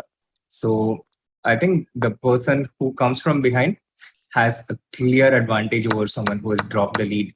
Arjun's still trying to make a draw. He's trying to go for this position with a knight versus rook. But I don't think he's going to be able to bring it up with just 1 second playing. He's going to get tricked. He's lost the pawn. He's trying for a stalemate trick, but b6, rook a4 check, and rook into a3, and it's game over. Arjun will he'll not let his time run out. He resigns. 6 minutes to go, and it's just 1 point away. 1 point away for Hans. This is a very, very important game, chat. If Arjun wins this, he's back in the business. But if Hans wins this, I think he's a clear favorite. Yeah, I think what Hans has just did, it's something that hardly can believe that it can happen in reality. But he feels now that he's in a good shape and he's very focused. And he scored several games in a row now. I'm starting to worry about Arjun because obviously he feels really bad. And he was very close to win the match some time before the time goes out. Now 5 minutes, about 6 minutes left, and nothing is really clear. This is the situation we had when we started this segment, when Arjun was just a point ahead. Yeah, but it's different now. Yeah, it's different having a 1 point lead when you have won the last game, and it's different having a 1 point lead when you have lost the last 3 games. And I think it's a lot worse when you have lost the last 3 games. And the good thing for Arjun is that Hans doesn't really seem to be comfortable against this French setup of Arjun. But the bad thing, the momentum is against him. And I think Hans has managed to get something out of this. He's creating some threats on the king side. And he's opening up the G file. And he's going, Hans is just really playing fast.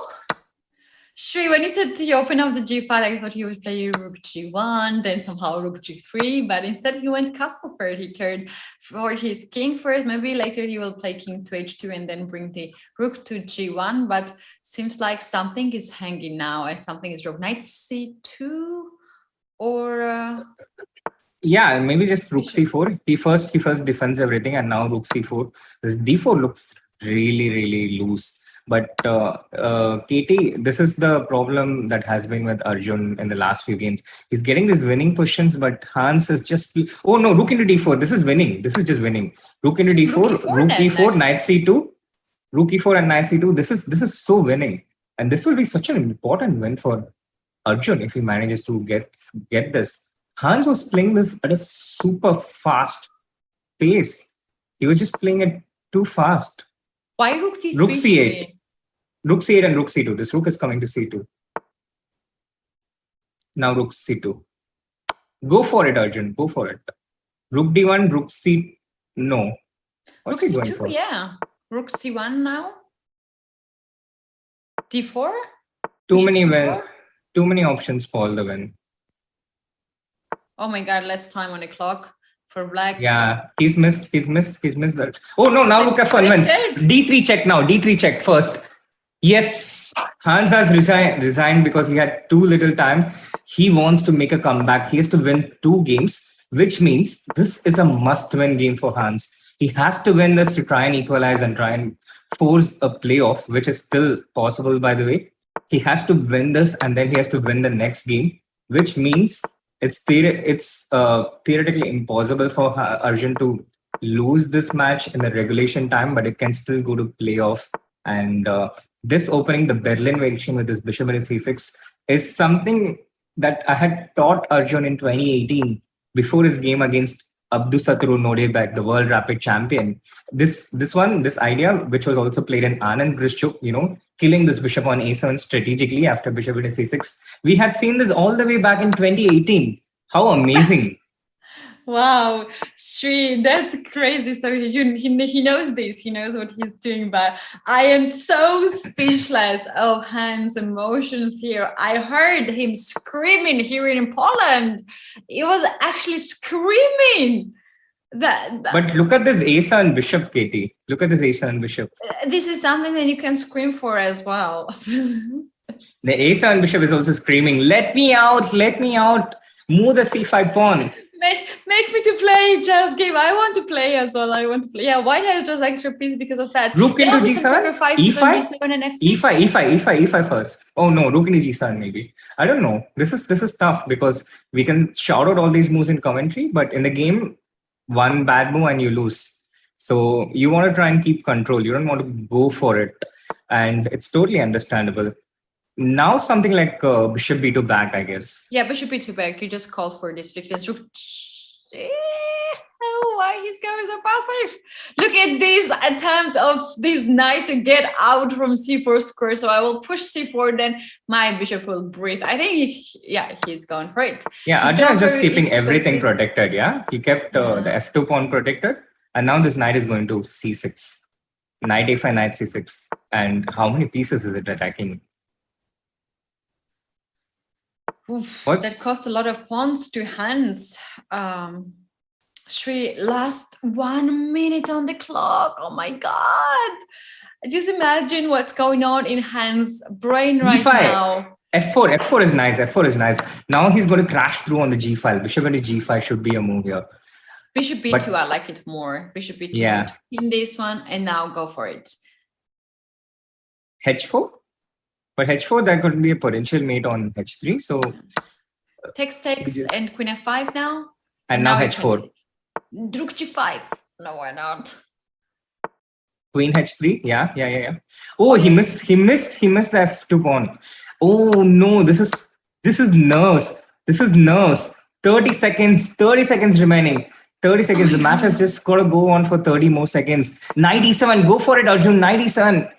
Oh, Goodness, what's going on? Queen D4 check. Queen D4 check. Yes. Arjun can't lose this. I think the A pawn is what? No. Why did he resign that? He just resigned the match. But He resigned the match. yeah, sure, he cannot play this one. It's just losing. He's just losing. But oh my god, What happened there? And the match clock has run out. Has Arjun won this? Has he closed it out?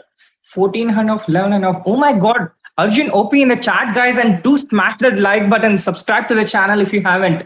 Arjun Erigaisi through to the final after a spectacular win over Hans Niemann. What a match that was. What an amazing match. We were on the edge. What incredible! nerves. Incredible. To be honest, I expected nothing less than this one. I didn't know Hans was showing so much emotion, so that's extra bonus for me. But Sri, that was incredible match. Well done to Hans Niemann, who did amazing, who tried his best, and he was actually doing fantastic in the first part of the match. And then Arjun, as he likes to do all these things, heavy lifts in the end of the part of the match. He managed to get some advantage, and then in the end, he was very solid. He was very solid. Absolutely. And Keti, the final is going to be between Nihal and Arjun. We are not sure of the dates yet. We're not sure of the date of the final yet. But guys, this is exactly why you should subscribe to the channel. So you know when the final is going to happen. You will hear about it. You will get a notification of when the final will be scheduled. It's not 100% fixed right now when the final is going to happen. It's expected to happen in the next 2 days because they're playing the Sharjah Masters from 20th. But there's also floods right now in Kerala. There is a lot of heavy rain, and that's where Nihal lives right now. So it's not exactly clear when the finals will be. But yes, do subscribe to the channel if you haven't. Yeah, Sri, it's going to be a big challenge to our chats. Usually they always know everything. But now when it comes to this final, when two junior Indians, top Indians are playing against each other, you guys, now you are on a big spot, and this is the biggest challenge for the chat because we can ask them the question: who is your favorite in this match, and who do you think is gonna win?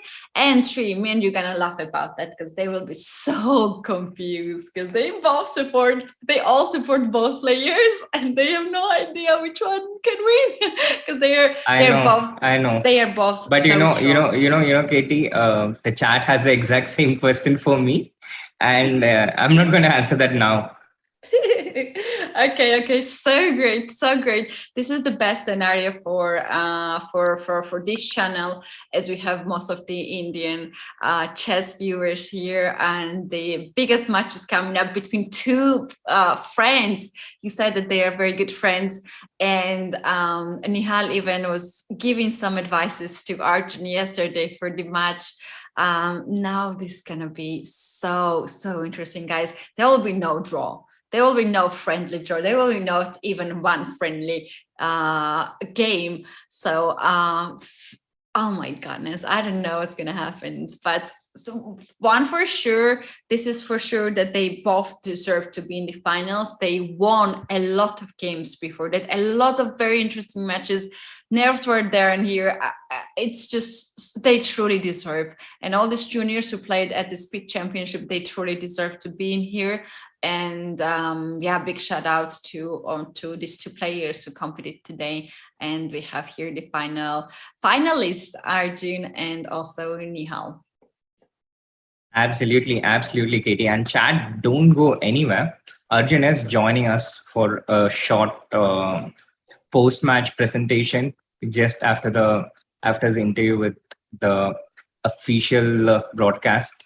So don't go anywhere. Arjun is set to join us. Meanwhile, if you have any questions for Arjun, do let us know in the chat. And Katie, you can also ask your questions to Arjun.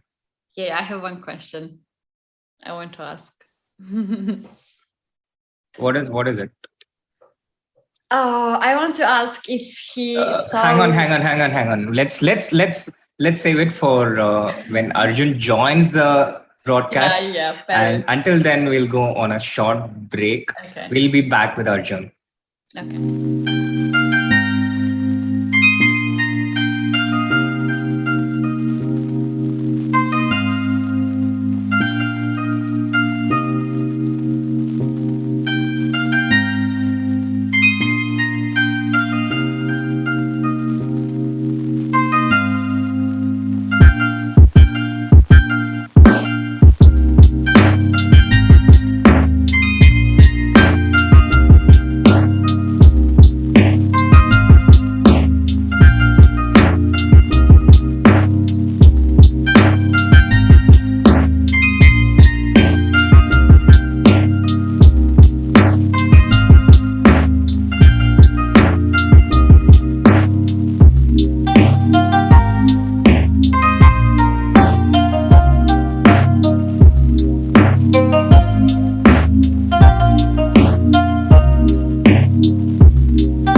Height does not win this. This is such a missed opportunity.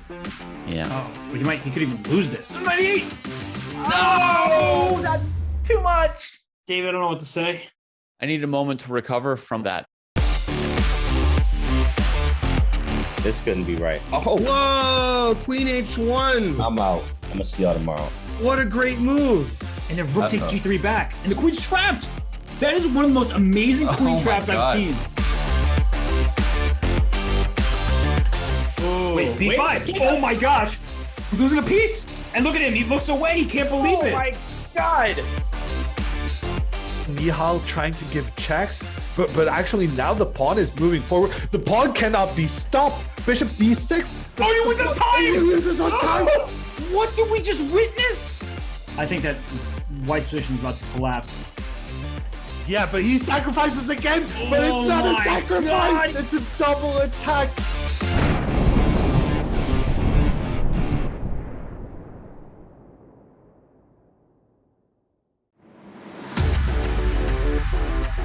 does not win this is such a missed opportunity.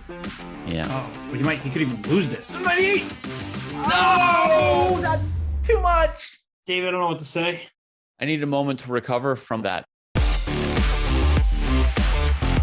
This couldn't be right. Oh, Whoa, Queen H.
Welcome back, everyone, to the semi-finals of the Junior Speed Chess Championship.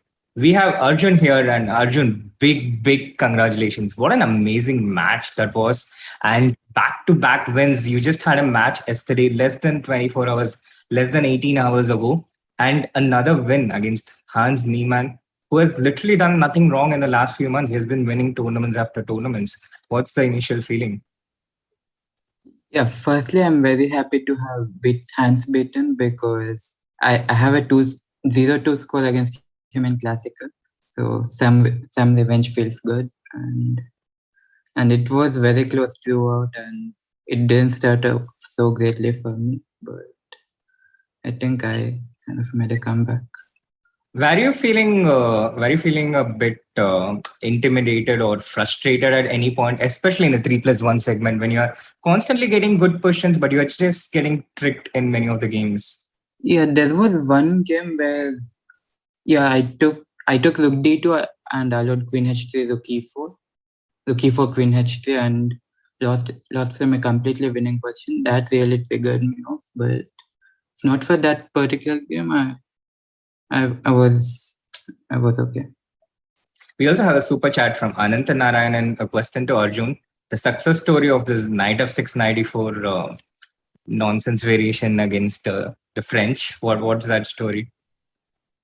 So I used to face this a long time ago from some Iranian player, and I didn't know how to play, and I thought it's a tricky line, and a lot of people don't know how to play, and also it worked out well. Seems like. Amazing. And Keti, now is the time for your question. Yeah, first of all, congratulations. We're all so happy for you. Srinath is claiming that he's the gold one. I was proving that for some time ago, but in the chat I say that people are thinking that you're the golden one and they love you and they support you. So I'm bringing this message from our viewers as well. And we are very, very excited to see you smiling because all these 4 hours, what we saw from your face, we thought the camera was frozen. You barely were showing emotions. And surely there is some emotions going on in your head when you're, for instance, blundering or when you're winning a game. It's so challenging, right? And how you are controlling these emotions, and what's the key factor of that that you find this balance in yourself? So usually I try not to show my emotions, and I think it comes naturally to me. When I win, lose, I don't react too much. But I think after one particular game, I gave fist bump, but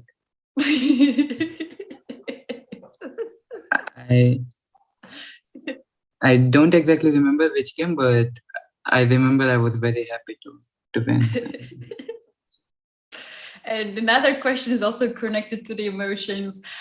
We saw your opponent, HANS Niemann, showing so much of the emotions. You probably did not hear that, but he was even screaming at some point. Like literally, I could feel it here in Poland and hear it in Poland. And he was like breaking some things in the room. Were you able to see this video of your opponent, or you were not looking at that? Just I was not looking. I was just playing online chess. I usually don't look at my opponent. I just. So you have not seen it. Okay, that makes sense why you were not showing too much of emotions. Yeah, someone in the chat is going like, he has no emotions, but guys, trust me, he has a lot of emotions. There's a huge diversity of emotions out there, and the smile there is like the very smallest layer of it. So Arjun, what's your plan for celebration today? Is there going to be some kind of a dance on stream, or that's only for the Instagram reels? That's probably only for Instagram. Maybe sometime soon. Oh yeah. Sometime soon. Great. Tonight? Not that soon, but maybe when I tournament. But there is a dance reel coming up for the JSCC, yeah? Wow, nice. So Arjun, what are your upcoming plans, and how do you rate your chances playing the final against a very good friend, and also someone who you've been competing with for many years many years by now, Nihal Sarin? How do you rate your chances, and what are your upcoming plans? I expect it to be a close match, but I would say he is the slight favorite. He's played many more matches than me, and he just plays a lot more online. So in this format, it's clear that he's the slight favorite.